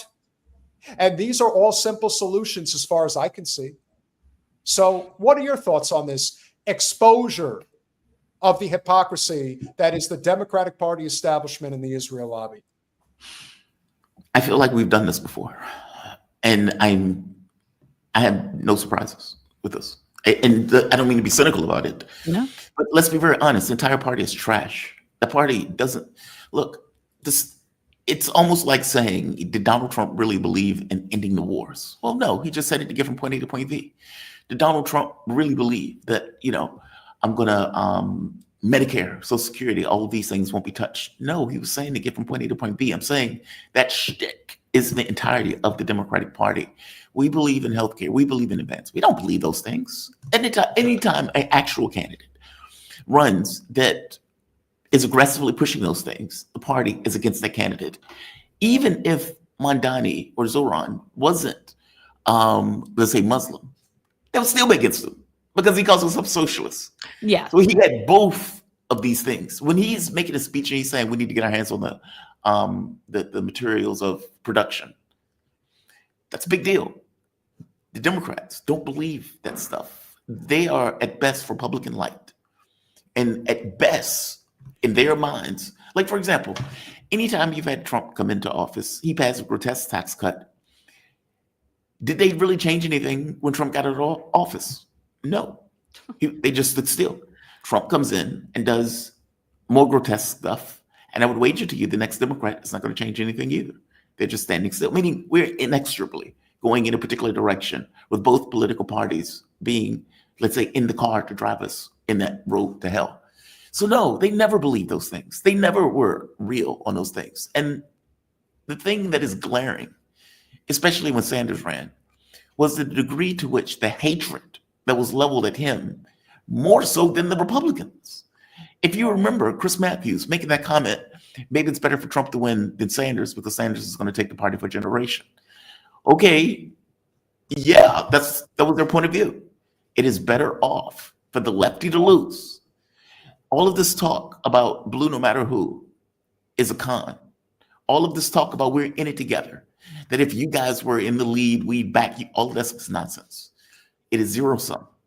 Either they stay in the power or they don't want anybody else to take over because that person to take over may create a movement of people that may actually want to change the context of this kind of third way Democrat thinking. So I guess I've been deadened on this because I was around with Sanders and even with Jeremy Corbyn. If you remember Corbyn's own party, that weasel, that, you know, with the charisma of a condom, had went out and put a knife in his own guy. And Jeremy Corbyn was too weak to do anything about it and too weak to even really say anything about it.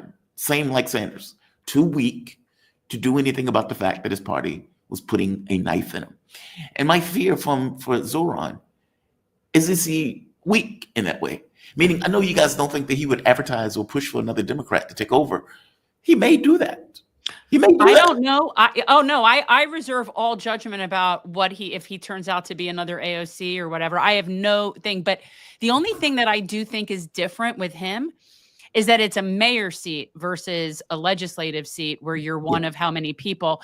And when you're in a position, especially when we're dealing with local, there is an opportunity to successfully implement things that other people can then see. Whereas you get somebody in Congress, even with the best intentions, what are they doing? So that's the only thing, is that if he stands firm in that chief executive role, he actually could get some stuff done. And I think that could be the difference, is that we might actually see something happen. And that's why I'm holding, judgment, because of the nature of his position. Don't get me wrong. I want him to succeed. Just be very clear. Yeah. And I want him to win that race. And because look, it's not just, I understand your point that just the very fact of him winning the primary shocks the conscience of many people who didn't think you could win against, let's say, a Jewish lobby in New York, or let's say Israeli lobby in New York, of all places, that you could win as a socialist running against people like Cuomo, especially Cuomo with his gravitas in New York. So I agree. I understand it. But it's more than that. He needs to win, and he needs to be successful. And he needs to leave this kind of legacy of success where people are like, hey, that socialist killed it. That socialists were fantastic. Yeah. So the people who are coming around to when another socialist is trying to get elected. And that is in his mind. He has said as much, where he's like, we need to elect more socialists. We need to get our hands on the means of production. We need to do so-and-so. And it's like, whoa, I like that guy. I like what you're saying, buddy. I like what you're saying. Now, can he do it as a mayor is an interesting part, because I do want to put a bit of caveats around it, because he is on some level dependent upon a governor and a political system that is going to hate him. Yeah. Oh, they're going to hate him. They're going to hate all of those people. Oh, they're going to hate his guts. But he has a mandate. He actually has a mandate. You can see it in everything about him walking through New York, right? Like, he has the people behind him. He really does. So, New Yorkers are feisty. Yeah. And if he uses the DSA the way he should use them, is to basically do what Bernie refused to do. And that is to say, hey, listen, I may be one person, but you see those people out there? Right. If you don't let me do a few of those things that I campaigned on, they're going to have a problem with that, and it's going to get ugly. And the way that he handled Trump coming after him in particular was, this is what a person who truly understands what it means to be a leader, but also risk being a martyr, says when you're put in this position. Today, Donald Trump said that I should be arrested.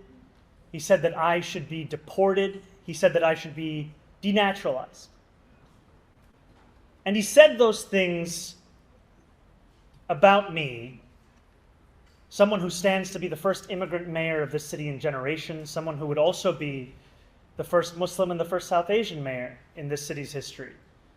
Less so because of who I am, because of where I come from, because of how I look or how I speak, and more so because he wants to distract from what I fight for. I fight for working people. Right off the bat, that's everything. Instead of leaning into this whole thing about I'm a Muslim, I'm a socialist, I'm brown, it's I'm fighting for the least of these. Yeah. Donald Trump is not. Neither are the Democrats. No, they're not. And I pay close attention to his language. He's not a champion of the Democratic Party. It's obvious he's not. He understands the tool that it is to use it to get what he wants.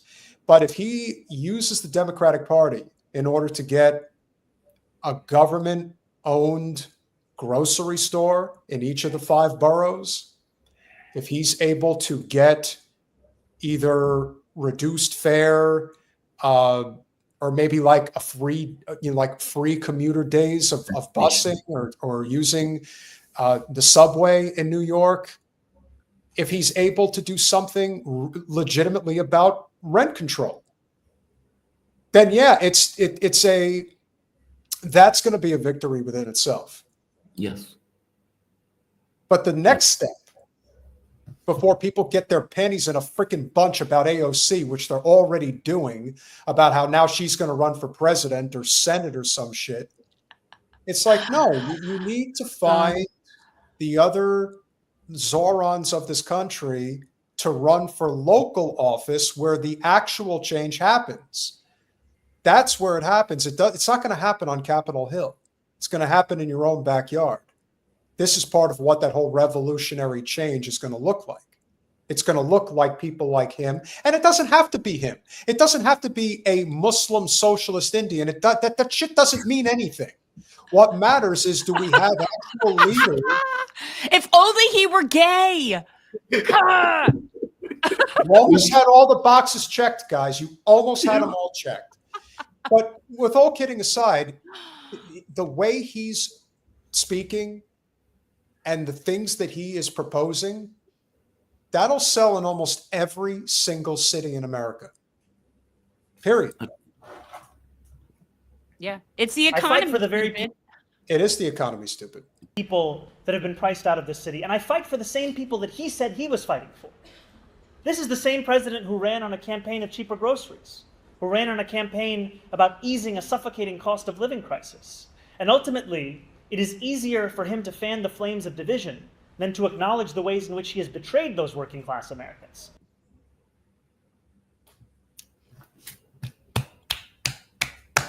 Bravo, He's sir. just exactly like he's Bravo. on. And I got to tell you, just honestly, he's balls. He's got balls. You know what I mean? It can't be a good position to be in, to be being sort of threatened by the president, even though we know he's a buffoon.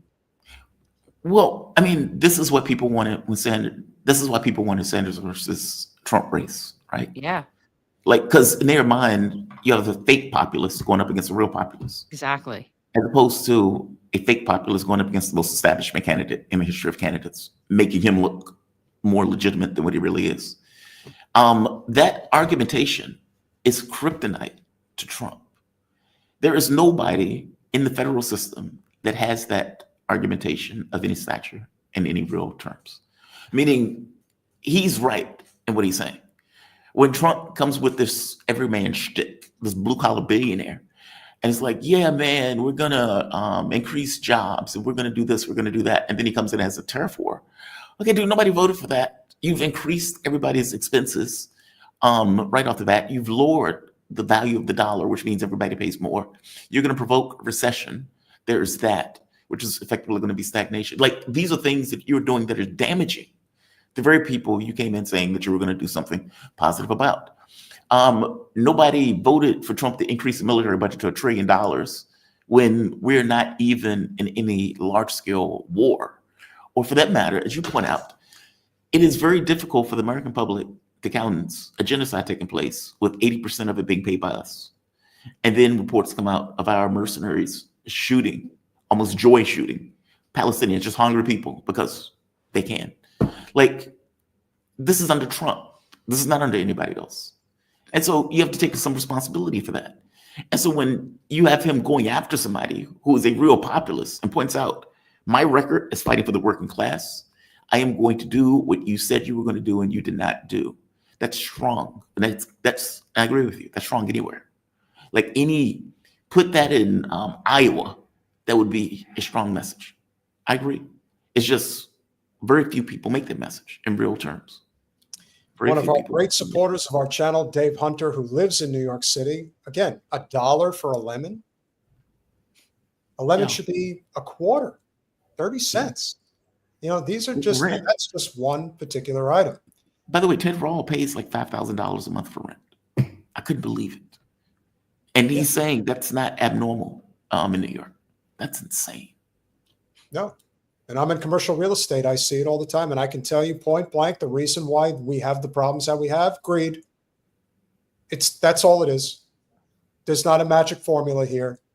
Why increase the rents $200 when you could increase it by $500? That's how they think about it. And let me tell you, I have met a lot. I know guys that are in the real estate that do well at it, and they're hanging out at Mar-a-Lago all the time. Yeah. It's a life. That's what it is. People get enamored. Oh, I'm sorry, please. No, I'm just saying that they get enamored with the life. And they do not care how many people have to suffer. And when you're in Eastern Europe or Western Asia, it's a different world. It's a different culture. People are individualistic, but they also care about the collective. They understand that collectively they have to stand up to their government and they have to stand up to corporate special interests. In the States, it's like we embrace it. We think that we want to aspire to be that, and we have it backwards. Well, as a result of what has happened over the past, I know everybody says it since Reagan, but honestly, this has been going on since Kennedy was assassinated. It's just a question of when it was going to accelerate to the point in which the people were finally going to stand up and say, I won't take it anymore. Perhaps after the passage of this bill, this big, beautiful bill, that will be the last straw. I don't know yet. It's way too early to tell. But I implore people to understand that the change we seek is going to come from assuming he's for real, and so far it looks like he is. It's going to be leaders like Zohran, who are not mincing words, who are not bought by, and this is why I can say, when people say, oh, he doesn't mince words, I need to know how he's funded. Then I can tell you whether his words have any levity or not. And in this case, they carry a lot of weight because he is doing. Well, I mean, can I just say that I don't think that our solution lies in electoral politics, and it just doesn't at all. So to me, it's all kind of whether or not what it does politically, I don't know. What Trump's bill does is alienates, angers, creates unhoused people and more people that have nothing left to lose. And that is where the revolution happens. Exactly. And every single person that he kicks off of healthcare or whose child dies because of something that they can't get is one more Luigi Mangione.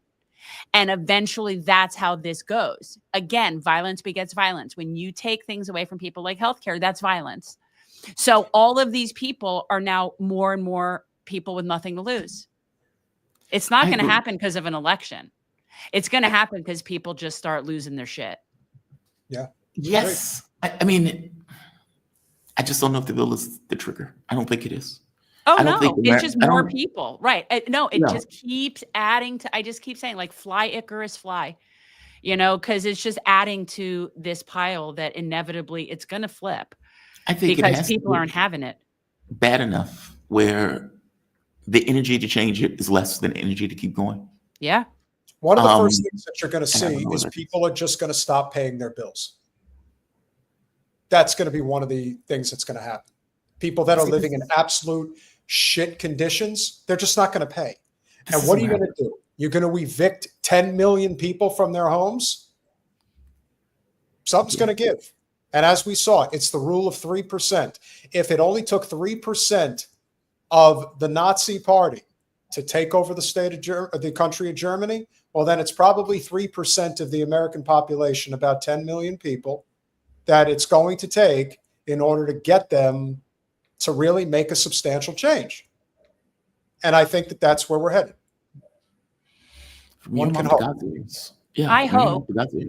I mean, because I don't like, we have a different philosophy here in this country that, you know, like, yeah, BLM will go out, but BLM will go out because of, you know, this kind of, it would get co-opted by a Democratic Party, which would defend it and would say, you know, Joe Biden would say, yeah, I know you've burned down police stations, but that's okay. Whereas when the people were going out for Israel, if you remember, they weren't making that argument, and those people weren't burning down anything. It was like, oh my God, Jewish students are under attack. And it's like, dude, can you pay attention to the genocide that we're pointing to?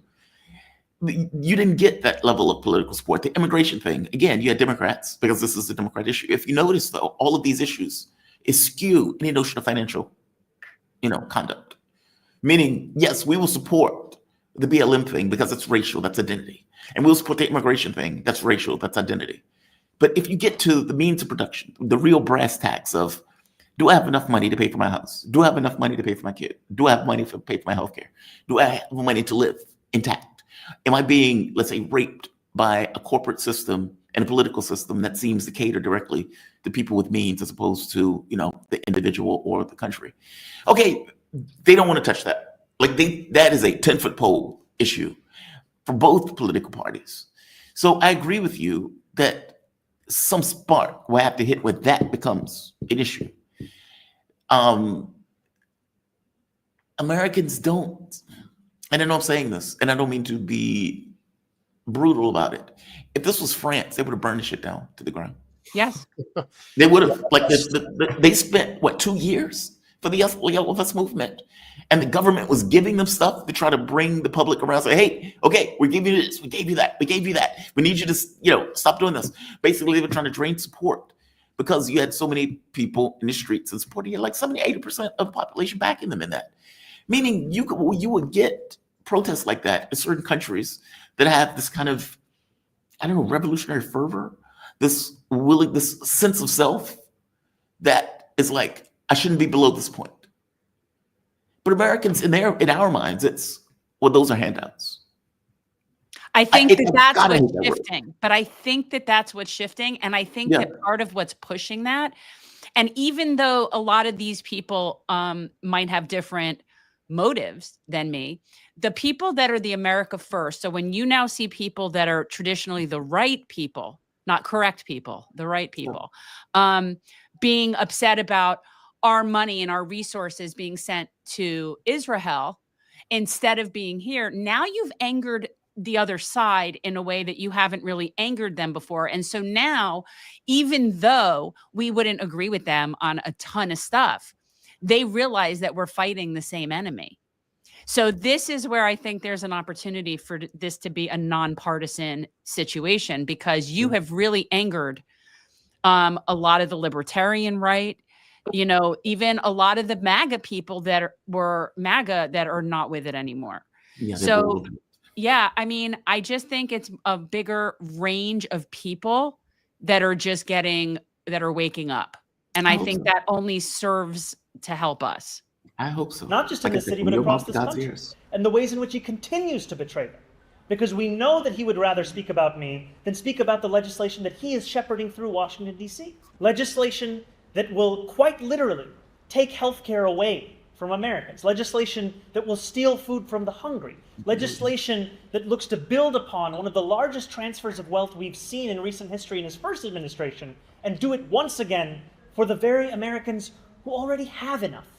We should be fighting for those that do not have what they need to live a dignified life. That is what I will do, and I am thankful to have the protection and to have the support of so many New Yorkers who have stood up and said how unacceptable this is, including our governor, including members of the labor movement. And ultimately, what I fear for is that if this is what Donald Trump and his administration feel comfortable about saying about the Democratic nominee for the mayor of New York City, Imagine what they feel comfortable saying and doing about immigrants whose names they don't even know.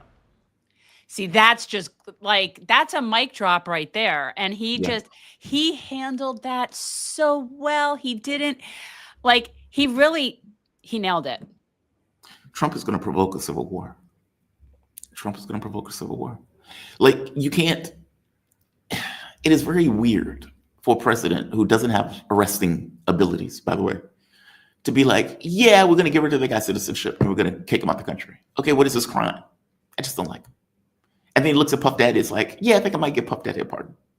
It's like, what? What are you doing? Like, that's so bizarre for an office holder to do that.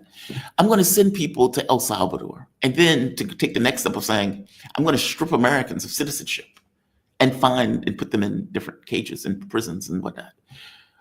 That is so beyond the pale that is going to get a reaction. And I suspect what happened in California was just the first reaction if he keeps going down that pathway. We'll see. I could be wrong. I mean, I think the Civil War thing is often overblown when people say it. But the notion that you're going after now political figures that you don't particularly like because you don't just like them is outrageous. Supreme Court has given Donald Trump powers of a king. And I don't get the sense that the lemmings in Congress are going to do or say anything about, like, this is not Richard Nixon, right? This is not where Richard Nixon gets impeached. And the Republicans tell Nixon, you will get convicted in the Senate. We will convict you. This is not the loyal opposition. These people are toadies. They're lemmings. So we'll see. We'll see. I mean, they all benefit from it. So Yeah. all of those people benefit from capital, and they all benefit from the same organizations and the same companies that own all of them. So it doesn't really matter. That's why that's all theater.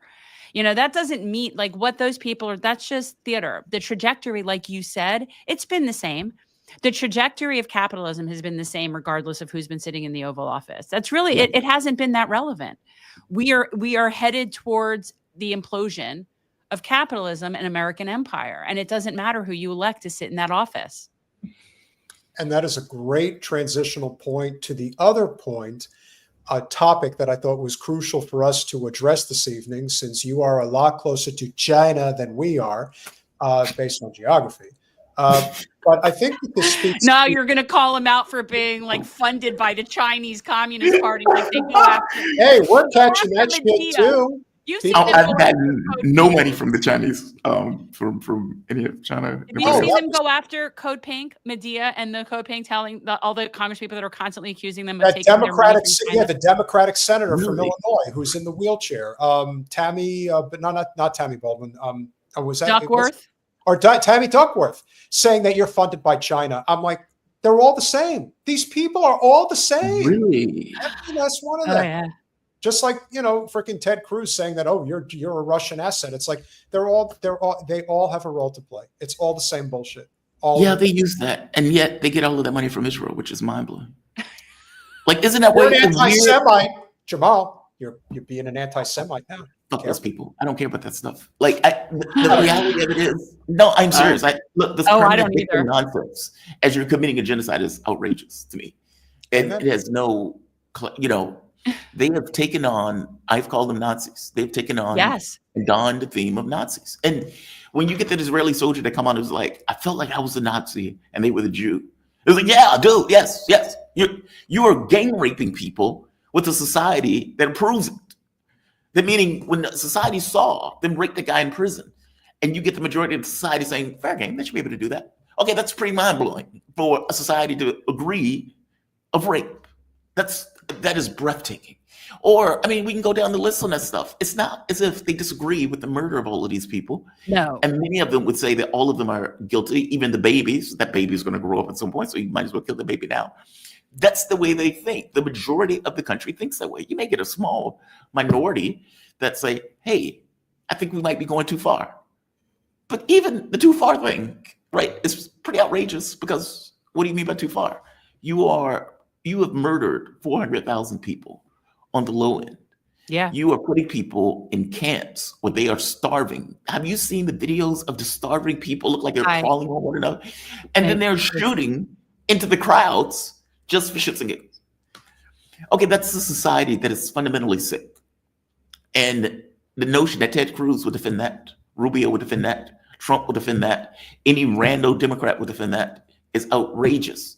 And then you have these dual citizens that will put flags of Israel on their wall. Or that goofball who was saying, it was like, she was like an ambassador or something like that, and it makes this card thing. Well, America is the greatest nation on earth aside from Israel. Right. Yeah. And it's like, you're fucking American. What are you doing?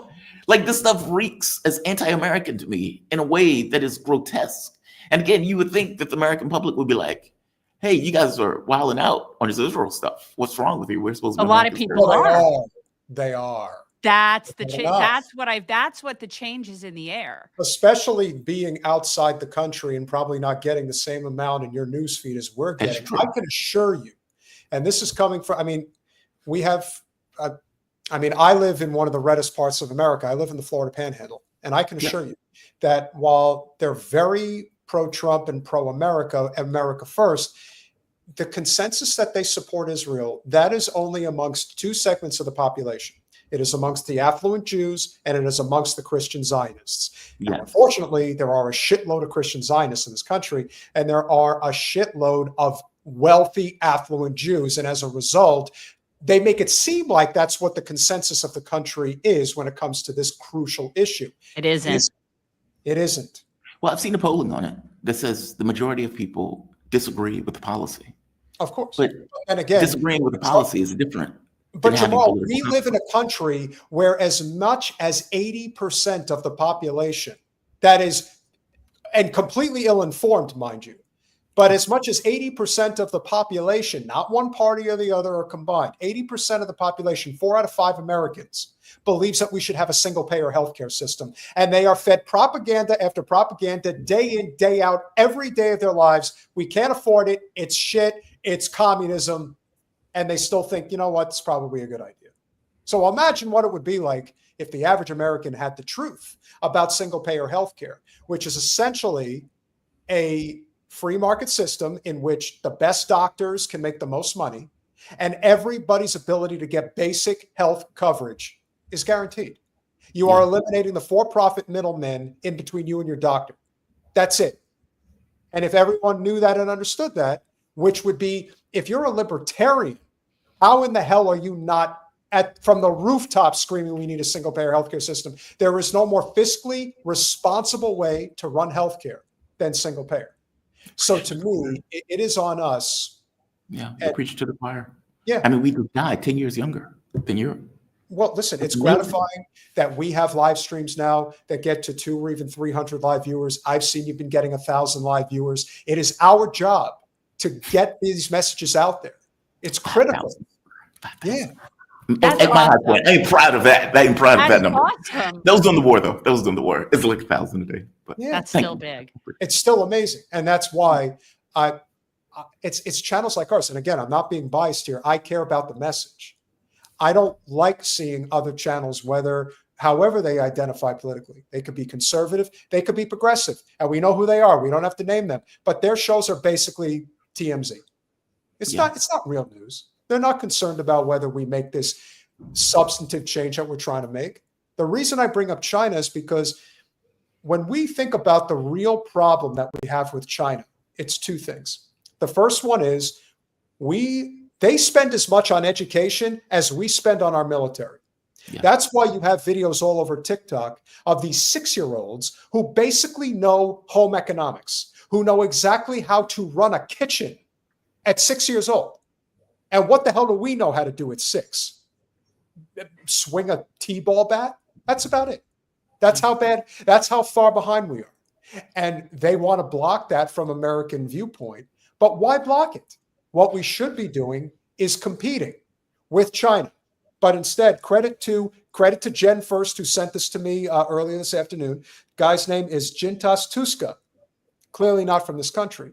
Credit to him for putting this video together and explaining why we have a China problem. The US simply cannot keep up with China any longer. China's bullet trains connect every major city with over 23,000 miles of track laid in just 15 years. 15 years, and you laid 23,000, over 30,000 kilometers of high-speed rail has been laid in the second most populous nation on earth? Let it play. Just let it play 'cause it's short. Meanwhile, America's fastest train would lose to a 1960s sport car. Why is there such a massive difference? Well, China builds for the people, while America builds for profit. In China, the government owns the tracks, the trains, and even the banks that fund them. There's no boardrooms demanding dividends. It's just engineers solving problems like they should. In America, a pothole takes 3 summers to fix, and a new subway line costs more than NASA's Mars rovers. So how did they get to this point? Well, while 6 different companies fight over contracts, commuters are forced to wait. While on the other hand, last year, China constructed more high-rises than exist in all of Chicago. They assembled a hospital for 1,000 patients in just 10 days. Meanwhile, New York's 2nd Avenue subway took nearly a century to complete. It's not about being a communist or capitalist, it's about priorities. China invests in steel and concrete, and America is busy investing in stock buybacks.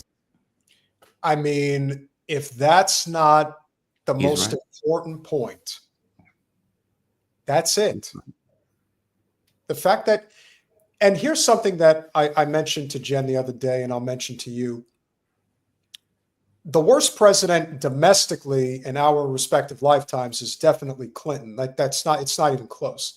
But what I find interesting about the things that took place during Reagan's presidency, and he had such a worse second term than he did a first term, but doing the things that he did in his second term, the stock buybacks, the reduction of the top marginal tax rate, the removal of I'm forgetting the name of it right now, the doctrine that basically allowed for the consolidation of the radio media companies, the fairness doctrine, when that was repealed in 1987, that set the stage for all of the policies that would take place during the Clinton administration that ultimately we are dealing with today. The removal of Glass-Steagall, normal trade relations with China, the crime bill, the Telecom Act, and of course, NAFTA. And I joke about this, but in reality, here's the problem. We have had a generation since all of these horrific policies have been passed. There hasn't been a single president over the course of that time. There hasn't been a single administration that has said, maybe we should reinstate Glass-Steagall. How was Glass-Steagall not re-implemented after 2008? How do you not put that back in? Instead, you get Dodd-Frank. How is it that the American people think that that's acceptable? Could you imagine, for whether it's China, France, almost any other place, you think they would put up with this shit? To literally have their homes stolen from them? You know, we've had Graham Elwood on our show. He had a very nice home in Los Angeles, and he got it stolen from him. And even to this day, I think about the fact that he's never been properly, justly compensated for what happened to him. When people talk about, for example, you want to talk about reparations. How about the fact that it has been proven beyond a doubt that during the Vietnam War, when we all know the whole purpose was to get, the opium to sell heroin in the United States, that was the whole point of Laos and Cambodia as well. So you bring the narcotics back to the States. Where do they traffic them? They traffic them in communities that, frankly, were not doing too bad at the time. But you start doing that and you completely destroy those communities for generations.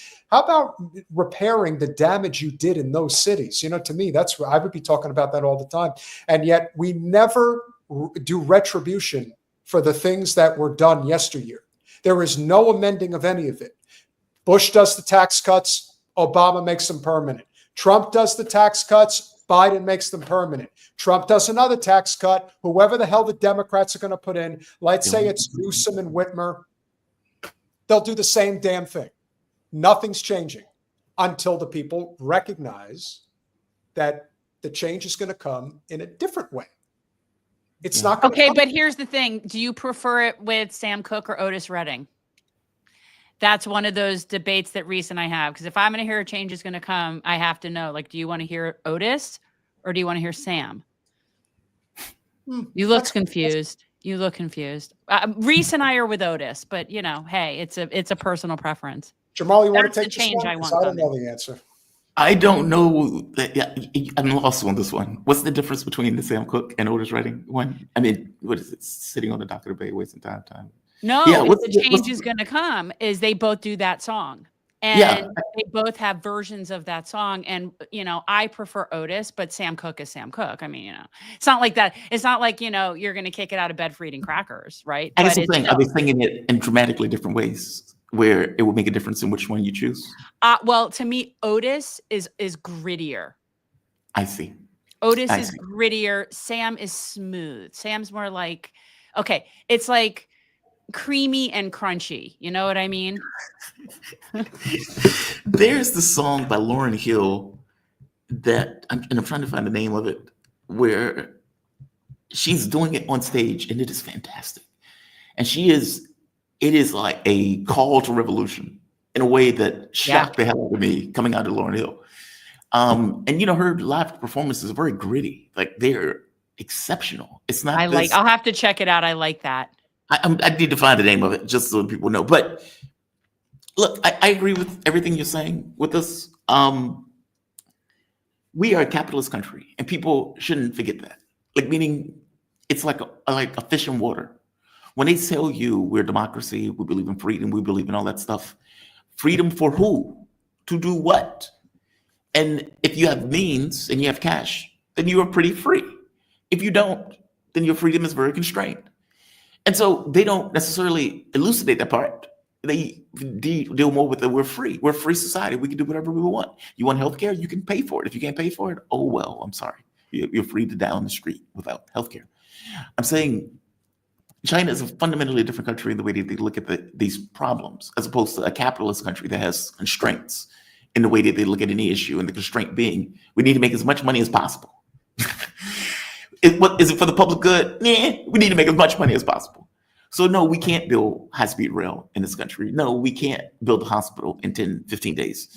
No, the amount of railroads, hell, even in Europe, like high-speed rail, we don't have in America, because their issue is profit. That's what it boils down to. If you have a country that is less concerned with the amount of profit that you get and more concerned about public well-being, then you would have more nice things. And it's not that China is perfect. That's not really the argument that I'm making. I'm making the argument that they're competent in a way that we just aren't. And it's unfortunate. Yeah, the guy's right. And by the way, the issue with China is not that it's competent. The issue with China from the US point of view is that it exists in and of itself. Just like the same issue with Russia, it exists. Same issue with Iran, it exists. These countries are not necessarily under our hegemonic control in the way that we want. And in order to have world supremacy, which is the point, domination, they need to leave. And China, with a country of 1.3 billion people, an industrial base that even outstripes us when we were back in the Second World War, from our point of view, the very existence is a threat to our hegemony, because that horse is out the barn. And we've been trying to pivot to China, going back, God, Jesus, all the way back for 20 years. But we kept getting bogged down in one war after the next, because again, these hegemonic wars, with the thought of being we can take down governments and control the space of those governments. Okay, we succeeded in Syria and Libya and Iraq and Afghanistan. Russia is not Iraq. Russia is not Iraq. I often say racist people don't see the board clearly. And well, they don't. It's all the same to them. Like, yes. I did a little thing where I read a few things about Iran just because people are just oblivious as to like what that is. Yeah. The difference between Iran and Iraq is day and night. Like, people, I think, oh, they're all the same. No, Iraq, Iraq is a made up, the white people made that up.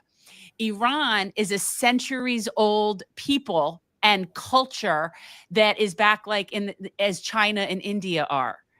And the caucasity, it really is. This is the caucasity that we somehow think that we're going to put them in their place is absurd. Well, it's always easy to say that when you're not the ones actually doing the fighting. We'll finish this out.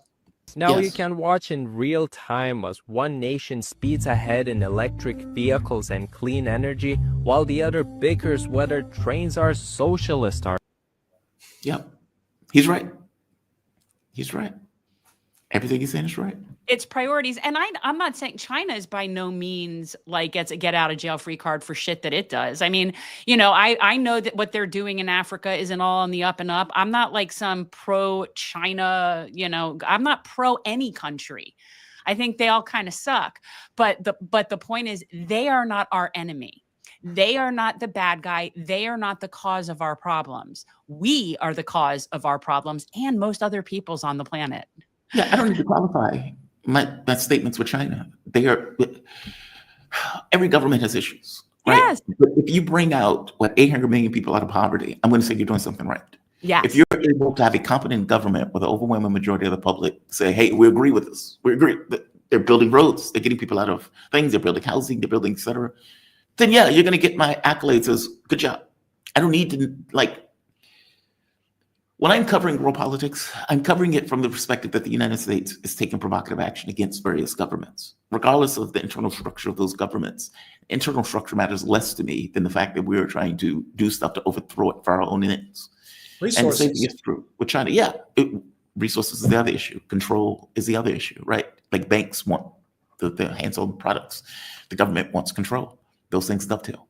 So I don't feel the need to qualify it. I understand what you mean. It's like I just mean it's like, and I don't mean to qualify it. Like, I don't care because again, let's say I was a communist Chinese party member or whatever. That's still irrelevant to the point of what they're doing right and what they're not doing right and what they do that helps people and what they don't. So I don't say it like that. I just don't say it like I'm under any delusion that some country has it all going on. Yes, they're not utopia. Yeah, Correct. they're not utopia. I mean, they're going after the Dalai Lama now. They're like, we need to just agree upon who the Dalai Lama comes back and reincarnates. It's like, dude, they have human rights issues there. I mean, it's, they have their shit, but what they don't is try to dominate the world. And again, they've been around so much. It's so hilarious that we come up and we were like telling everybody what's what. They'll be here long after we're gone. That's what I know. Because we are ridiculous. That is their point of view. They say we've been here for 5,000 years. We will be here after you collapse. They said as much during the turf war. Yeah, and we're heading, but this also gets think back the same of Iran, by the way. I put Iran in that. These are ancient civilization peoples. We are so out of our element. That's how I feel. You're out of your element, Donnie. You're out of your element, Donnie. Too bad. There's no magic with that, though. Iran could have collapsed. Yes. There's not special. I understand your point. They've been around for a very long time. Thank God they didn't collapse, but they could have collapsed. Meaning there was no magic in it. It was just force of will, sheer determination, and preparedness. That's what I was going to say. They've spent the past 20 years. Yes. Because they care about their priorities, their collective, and they're done with our shit. Yeah. And it's like they've friggin' had it. So it's like, here's the thing. And I said, we might be able to destroy that. We won't outlast it. And they're taking Israel with them. So that's that. And there will be no coming back from that. That I do believe. I mean, that is, Israel is still trying to get the United States involved to push Trump to agree to a war. Again, Israel is not a rogue actor. The very fact that they're going to Trump begging him is an indication they're not a rogue actor. Yeah, they're U.S. policy incarnate. Yeah. But they're also desperate, and I think that they may be coming to the end of the line. And I think that's the question we have to ask ourselves. Here's hoping. Will the state of Israel collapse? I believe it will. I believe that the Zionist movement is going to collapse because this country is heading to a point where it's not even a question of scapegoats. I do believe that the state of Israel has a lot to do with why this country is so messed up as it is. But I think that people are starting to finally wake up to that. And I think there are enough people that live in places like the heartland of the South who suffer economically in such a profound way that no matter what their scumbag mega pastor like John Hagee, Kenneth Copeland, or not Pat Robertson anymore, but Joel Osteen, the message that they're putting out there, even somebody who is as indoctrinated as that, and we've had Casey Malone on our podcast a couple of times now, who comes from that world. If you can't afford to live, then no one's going to give a damn what these grifting sons of bitches have to say. Right. Because in the end, we are too technologically advanced now to just believe in some, sky creature is the reason why we have to, this existence is supposed to be the way that it is. Right. People don't have to suffer. Suffering in today's day and age is a choice by the powers that be. Yes. And so when people cannot stand it anymore, which I believe we're getting to that point, then a substantial shift is going to happen, which is, again, why Zohran's win was so big, because it was driven by people under the age of 40. That's where that victory came from. In fact, there had never been an election in the history of New York that ever saw such a turnout from the 20 to 29 age demographic. So it's obvious that this is a generational change, but it's actually happening. Now, will it happen in other places? I think is going to be the big question. Yeah. I hope so. And I am the eternal optimist. I am. Because as much as I rage at people, and there is a person in particular who, as I mention to Jen all the time, who lives in South Florida, who's this big Zion Nazi. And if I had 5 minutes alone with him, Jamal, I would knock his head off. Like I would. Yeah. Just physically beat him so badly that I would choke him to death with that fucking dog tag that he wears around his neck, thinking that I'm Yisrael High, as Rothbone likes to say. But if you can't laugh your way through this, you're going to make yourself depressed beyond words. Like I tell my fucking friend over here to stop sending me videos of these Palestinian parents crying over their dead babies, because this is never going to get out of people's minds, at least people with souls. You have videos of these shitbags living in occupied territory saying we have to kill all the Palestinian children. Yep. To even hear that, to even hear somebody say that to me, you are committing a crime against humanity, and you should be put in the fucking Hague. I would do away with the whole Zionist movement if I could. I would round them all up and put them in the Hague for the rest of their lives. Because all they're going to do is continue to sink this country, sink the world straight to hell. And it's going to get even worse now, because now they're losing control. Now they don't know what to do, because people are coming back at them. Again, the significance of Zohran's victory, people still don't understand what it means. They still don't see it. I see it. I think you do too. His victory is a complete referendum on their entire ideology. If you could do it in New York City, do it anywhere. I'm not saying you could do it in South Florida, but just about everywhere else. We don't matter. It's going to be underwater here anyway. Bygone. That's the best part too, because of all the people from Tel Aviv that are trying to, that's the other little dirty secret that no one talks about. You know how we have very strict immigration policies in the United States? We don't have them for Israelis. Oh no, those genocidal motherfuckers come over here in droves. We have an infestation down here. So let them come to South Florida and let them put all their money in real estate in South Florida. And eventually when it's underwater and they're the ones holding the bag, they're going to be the ones in financial ruin. So we'll kill them two ways. We will kill their ideology and we'll kill their money supply as well. So it couldn't be a better outcome. They need to go. They do. Any last thoughts before you go? It's always a pleasure to have you here, and thank you for all that you do as always. No, like I tell people, I just do the news. Rando guy. You're not a rando guy. Everybody, check out Jamarl Thomas show, and because you're not progressive soapbox anymore. I got sick of the term. Like it. Progressive. Didn't mean anything to me. Nope. Because the reality of it is, these things are labels. And oftentimes the label doesn't necessarily line up to what is trying to be communicated with that label, if that makes sense. Yeah, no, I am against all labels and isms, because all it does is divide. It's unnecessary. If we just discuss the issues, we agree on most things. Yeah, I become a political atheist. I hate this level of interventionism. I stole it from Gerald Celente. That's good. I ripped it from him like I was like, hey, he's right. That's what it is. That's what it's called. Political atheism. Yes, I tend to be on the left, but I am not wedded in any, meaning I am not the woke guy. in this way. I am Right. sensitive to economic issues, this notion of workers' rights and those type of things. And I hate this level of intervention that we engage in, this notion of world hegemony that we keep trying to foist upon the world, because it, by definition, creates conflict. Like if I come to you and say, hey, I'm going to take your car, you're going to say, no, you're not. Okay, now we're fighting on your car. But we weren't fighting over your car before I decided that I wanted to take your car. And you apply that to a country going around the world in the way that it operates. And even from the standpoint of these proxy wars, these color revolutions that take place, those things aren't random. It's not, oh, people just had an upswell of whatever, and it's not that. It's just not that. So I guess I feel like my 2 cents is my channel. Like me.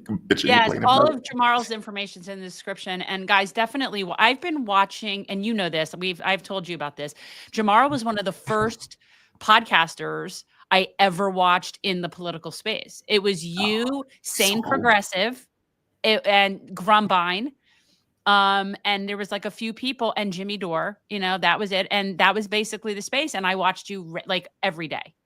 And so I appreciate your work. Oh, that makes me feel so old. Kim Iverson says that. She makes a point about her dad. Yeah, but I think I'm older than you. That's the thing. Yeah, but yeah, okay, maybe. I'm 47 this year, 48 this year. I'm getting old. Okay, yeah, I'm 54, so yeah. Oh, fair enough. Remember, age is just a number, and it is important. I'm old. You look fine. At some point, we'll be the wily veterans that maybe some of the youngins are looking to for direction, and it really is. It's a testament to fighting the good fight, because it's very hard to do. It is. When did Sanders run? That was what, in 2015. 2015. Jesus, this has been 10 years. It's 10 years. And the People's Summit in Chicago is 8 years.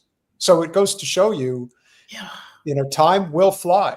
So it depends on, what you choose to do with it, how you choose to make that impact. But you are not old. You've been fighting the good fight for a long time. And the truth is, you're consistent. Guys, watch Jamarl's show. It's good. It's on at some ungodly hour if you were to watch it live, I think. But Monday through Friday. Everybody hates that time.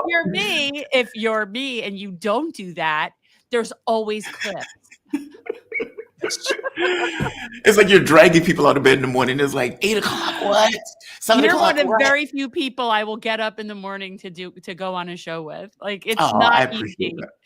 I appreciate that. It's not easy for me either. There are times where I'm blurry-eyed. I mean, look, in Malaysia, it's different because it's difficult in a different way. Wait, where are you? I thought you were in Albania. I was in Albania for 2 months. I am now in Malaysia. Oh, wow. I'm going to be here until August. And so the show starts at like 7 p.m. my time. It goes to 10 Oh, that's p.m. not bad. That's not bad at all. That sucks. That's even worse. I would rather have it in the morning. That's our show. It is hard doing an evening show. I give you all the credit in the world for it. I can't do a day show. That's so funny. See, for me, it's like I want to get it over with and then have my day, as opposed to having this thing hanging over my head all day. Okay. And it's like the moment that you eat, you don't feel like doing it. It's like when I eat, I want to go to bed. I want to lay down and chill. And you can't do that. You have a show to do. And I don't know, it's very weird. And maybe because I did the morning show for so long. I mean, I did the morning show for like, 5 years, 6 years? And then to be doing a show at like 6 in the evening or 7 in the evening. Oh, right. Albania was okay because Albania was like 12. No, Albania was 1 p.m. And so you still had time to cut videos and go to bed at a regular hour. I go to bed at 4 a.m. now. It's like after you cut videos, you still have to cut, process, and everything else. And by the time you finish, it's like 3, 4 in the morning. Oh, I hate it. But you're not there permanently. Like you're just. No. Yeah. No. Are you ever coming back here? I wouldn't. At some point, yeah. I'm not. I mean, it's like a digital nomad thing. It wasn't intentional. When the radio show went belly up, I needed to cut expenses, and I needed to cut them radically. The rent in DC was expensive. The amount of my car was expensive, and at that point, you're not getting any income. And from the standpoint of like unemployment pays like $400. Like it pays nothing in context of where you are in DC. It doesn't even pay rent. So I was like, all right, I need to cut expenses, and I need to cut expenses radically. Yeah. So I ended up going back to Virginia. Couldn't do it in Virginia. Because you know where everything is, you know where your food spots are, your weed spots are, your family, it's just, you spend money like water. Yeah. And I saw this property in Albania for $300. And I was like, okay, this feels dramatic. But the math worked in a way where the math didn't work in the States. Gave up the car, booked a flight, and was able to start finally putting money in the account as opposed to just bleeding money month after month after month after the job. And so after 2 months, I was like, hey, can I keep this up? The travel bucket. And I told my mom before I left, I said, I don't want to take this trip. This is not what I want to do. I need to save cash and I need to save it now. And I said, however, that doesn't mean that a travel bug won't bite when I'm there. And yeah, that should spit. So I don't know what's next. I'm looking. You've been to a lot of places because, again, when I used to watch you, you would be in. I mean, I remember you doing your show from wherever you were in Africa. Yeah, we were in Kenya, I believe. Kenya. My ex-wife and I were in Kenya. That was when I was married. This is how long. See, I've already followed you through a whole marriage. Yep. I know, right? You and Kim, I remember when you were married. You and Kim. I've lasted longer than your marriages. You lasted longer than my marriage. Well, our working marriage is on, how many years is it now? Is it 5? We started working together in 2019. Yeah. Okay, Yeah. 6 years. Yeah. 6 years. The marriage. It's probably better that we don't sit next to each other. That probably prevents a lot of potential. We get along better with us not living in the same place. The work wife. Look, I can tell you when you're working with somebody closely, it's because, Malik and I used to do the show and you're talking to somebody for 3 hours a day. Yeah. And they disagree with you on a lot of this stuff. And you have to find a way to make that work. It's very interesting.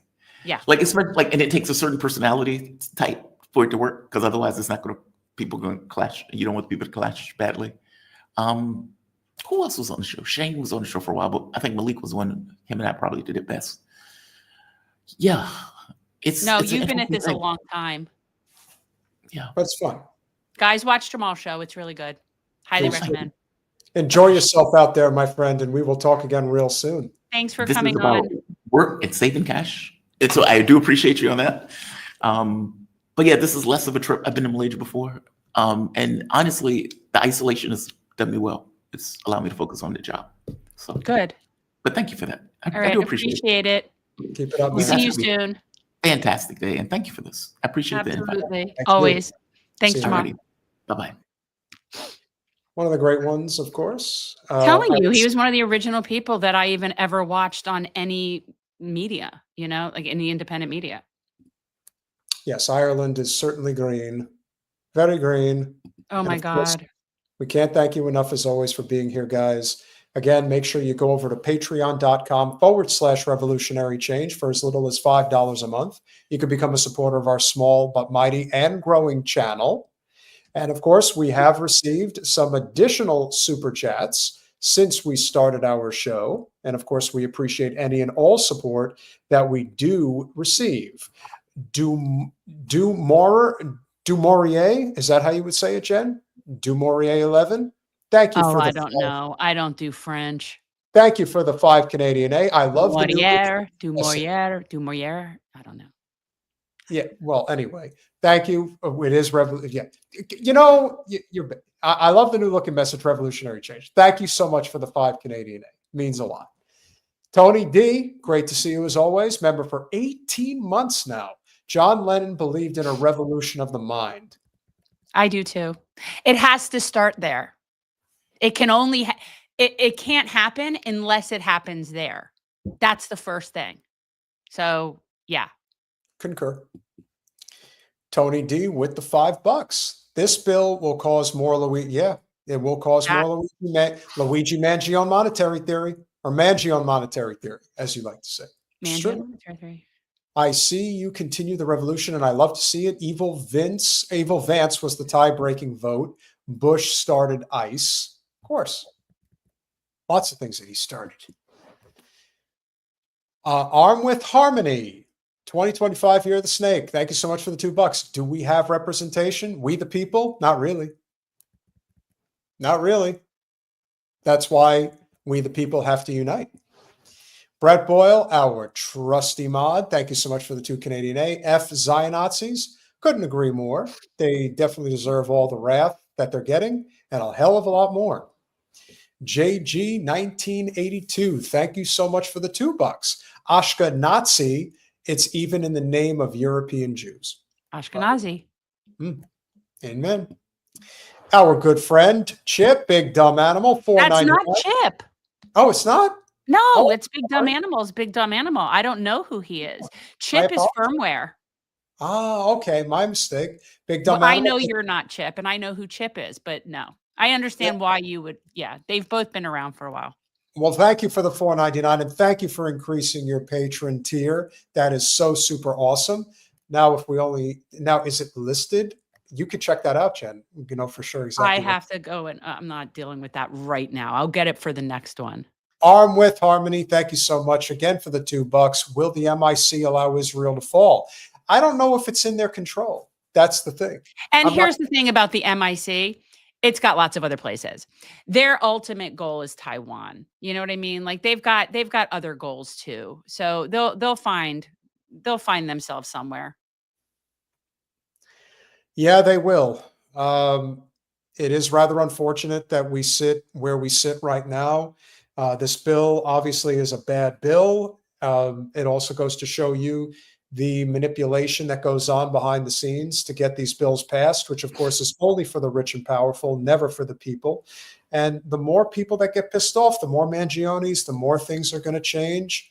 As you've said, Jen, it is only going to be accelerated under Trump. Oh yeah, no, we're watching it in like double time. It's just moving right along. Yes, Chris, I will do it one more time. I did it earlier in the show. You may not have been here yet. But all right, you need to respond to this child. Happy birthday, kid. I'm doing just It's fine. already past his birthday. You've ridden your birthday a little too far, my friend. Happy 4th of July. Happy 4th of July, Grambo. Grambo. That's what Reese calls him. That's what his big brother calls him, is Grambo. Well, the original Rambo is probably not for him because of how emotionally draining that movie is. But the second Rambo movie, that I could see him enjoying something. Okay, first of all, my kid has seen all of them and he saw them in order. First Blood, yes, it was great. Graham was obsessed with the Rockies when he was like 5. He sat through Rocky and Rocky 2, which were not, those were like more adult movies in a sense that it wasn't like fast-paced action or whatever. He likes good movies. That's good. I guess I'm just saying. He's also watched The Godfather properly, meaning with my father. No, you can't. You've not watched The Godfather unless you've watched it with Jay. Well, that's exactly what I'm 1 and 2, and we don't talk about 3. We don't talk about 3. Which of the 2 movies do you think is the best?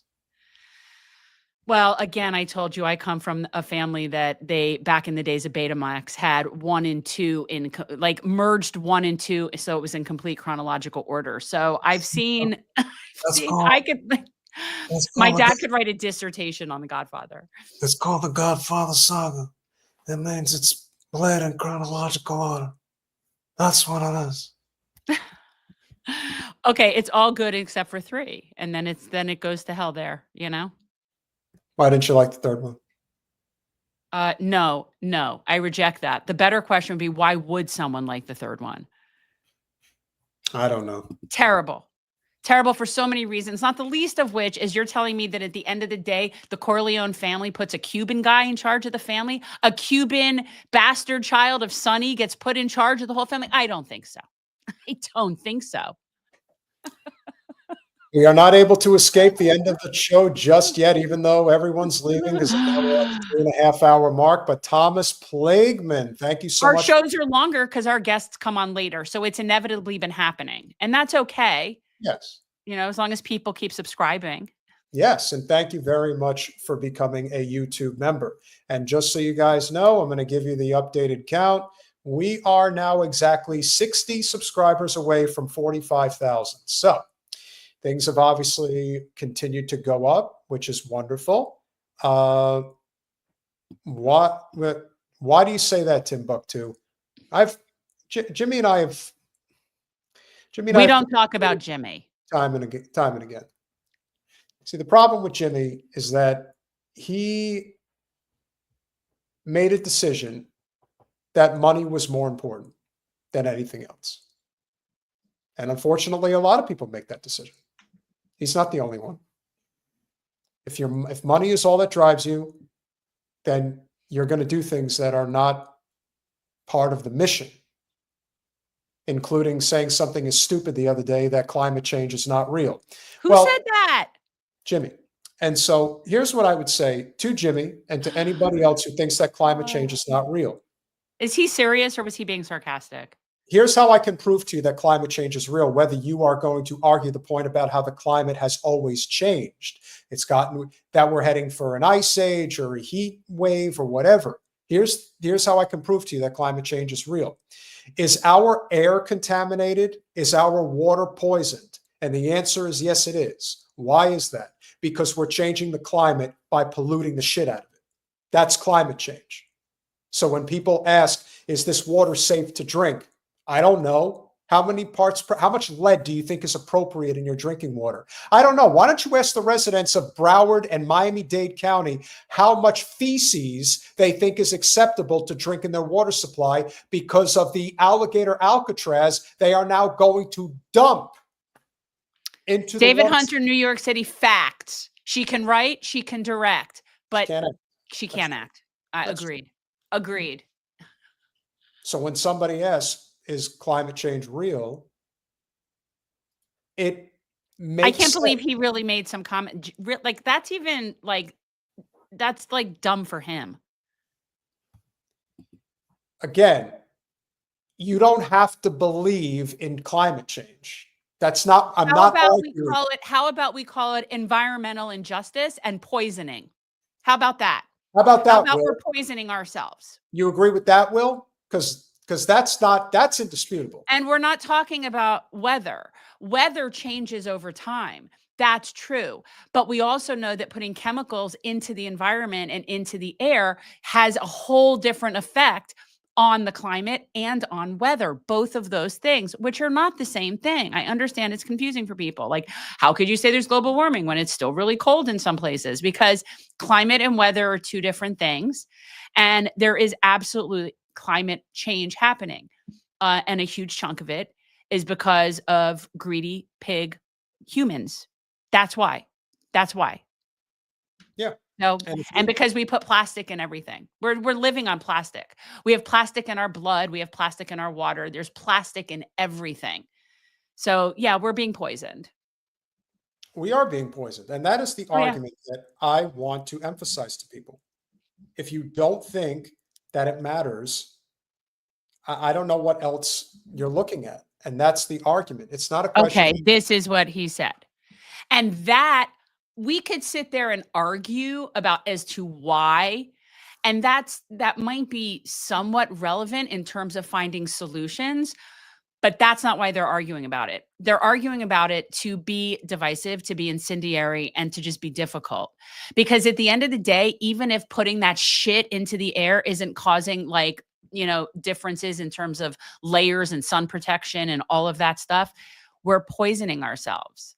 And it's happening to the least of these first. So people who sit in a very privileged position who don't have to worry about their water being contaminated or, shit coming up out of the sewage when it rains where they live, it's easy for them to say that, yeah, we didn't cause it with carbon emissions. Doesn't really fucking matter at this point. Now, when there's shit coming up through the sewage, right? Like, now, do I agree with you that there is what you would call a panic? Thank you, Tim. I appreciate that. He's got a few good impersonations, but he's not a stand-up person. Now, do I think that there is? Do I think that there is a climate alarmist movement? Yes, I do. That I agree with 100%. But what cannot be disputed is that we are poisoning our water supply and we are poisoning our air and we are destroying the Amazon. And it starts with the poorest and the least of these first. Those people have been dealing with it forever, a la what Steven Donziger had to go and rectify.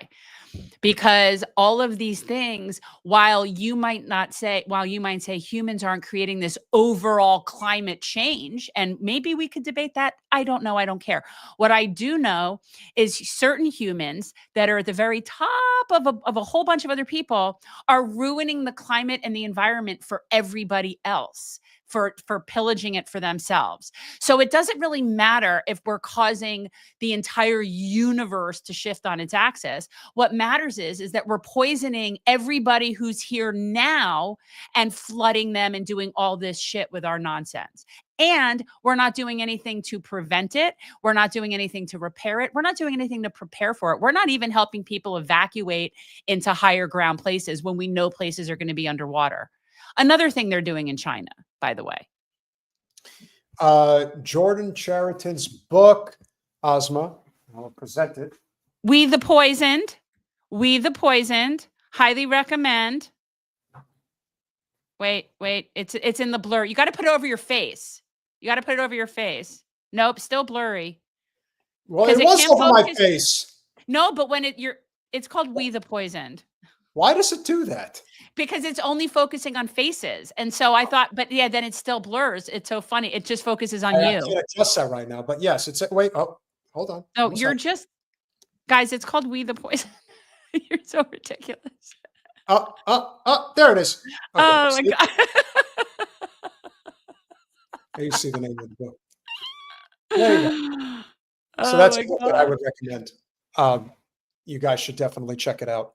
And again, Jordan does not, and he does not do his own audiobook. Shame on you, Jordan.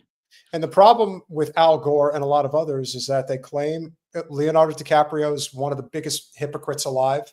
That's another guy who's been in with the Diddy parties. Don't ever forget that. You can't say that you care about the climate catastrophe and you fly around in a private jet, which probably is the biggest emitter of carbon into the atmosphere. Looking at you, Leo, no matter how far down you pull that black cap over your face. I mean, that is as bad if you fly on private jets, you hate the environment. Like you just don't care. It is first of all, it's the most vanity driven type of use of wealth that I've ever seen. I would never get on a private jet. And in my line of work, I've been offered to get on a private jet. Okay, this is one of those moments where the opinions of Peter Hager do not represent that of Jen or the show. I have had the pleasure of being on corporate Bear Pick. And yeah, it's quite spectacular. I'm sure it is, but it's still terrible. And once you have flown that way, it makes sense to me why you would never want to fly another way. However, I also aspire to live somewhere where I could, walk to places that I want to go and not even have to be dealing with driving at all. So, Excelsior! Are you super serial? I'm super serial. I don't know what that is. South Park, to their credit. See, when you do things that are those things and yet you think somehow I'll get it, it's weird to me. Like, I think that's just so stupid. There, see, you got Rachel's attention. Yeah, I'm super ethereal. I instant sleep on airplanes, so it doesn't make a difference how fun. Yeah, Colin. Wait till you age a little bit. See how comfy you can get in that position. I'll be happier in a pod. The day I can ever fly, I would love to fly the first class. When Graham and I were going to London at the Miami airport, so there's two different gates because you get on at two different levels. Right? You've got where the upper people are getting on, and then you've got Grammy and me down in steerage. So we're getting on our gate, and he's like, well, what's up there? And I'm like, not us, baby. Not us. Touche. With that said, on Saturday night, we are going to do this, and it works out perfectly. So Jen will join me this Saturday. And we'll do it the first of the month. That's how we'll do it. The first Saturday of the month, we will do our call-in show. And you guys are going to have the opportunity as paying members to call in, and we're going to talk about stuff, depending on what you guys want to talk about. If you guys want to give us a hard time and joke around, I'm sure that'll be part of the conversation. We'll have some fun with it, I am sure. And that will be on Saturday at 7 p.m. Eastern Time. So we hope you will join us then. In the meantime, I'm make not sure- averse to Saturdays. I just don't necessarily love every Saturday for me. And then it's like, yeah, it's a lot. It's a lot. And again, let's see where this goes. You know, it's like Peter and I have not had a paycheck from this since 2019 ever. You know, so it's a lot. It's a lot. And it's, you know, I feel like what we do is important, which is why we've done it for as long as we've done it. But yeah, I don't know that I'm committing to 3 times a week. We'll see how it goes. Smash that like button, share, subscribe, do all those things that we ask you to do. Happy 4th of July. We'll see you Free Saturday. Palestine. You cut me off before I could finish. I'm not letting you. Free Palestine. We'll see you Saturday. Good night, guys.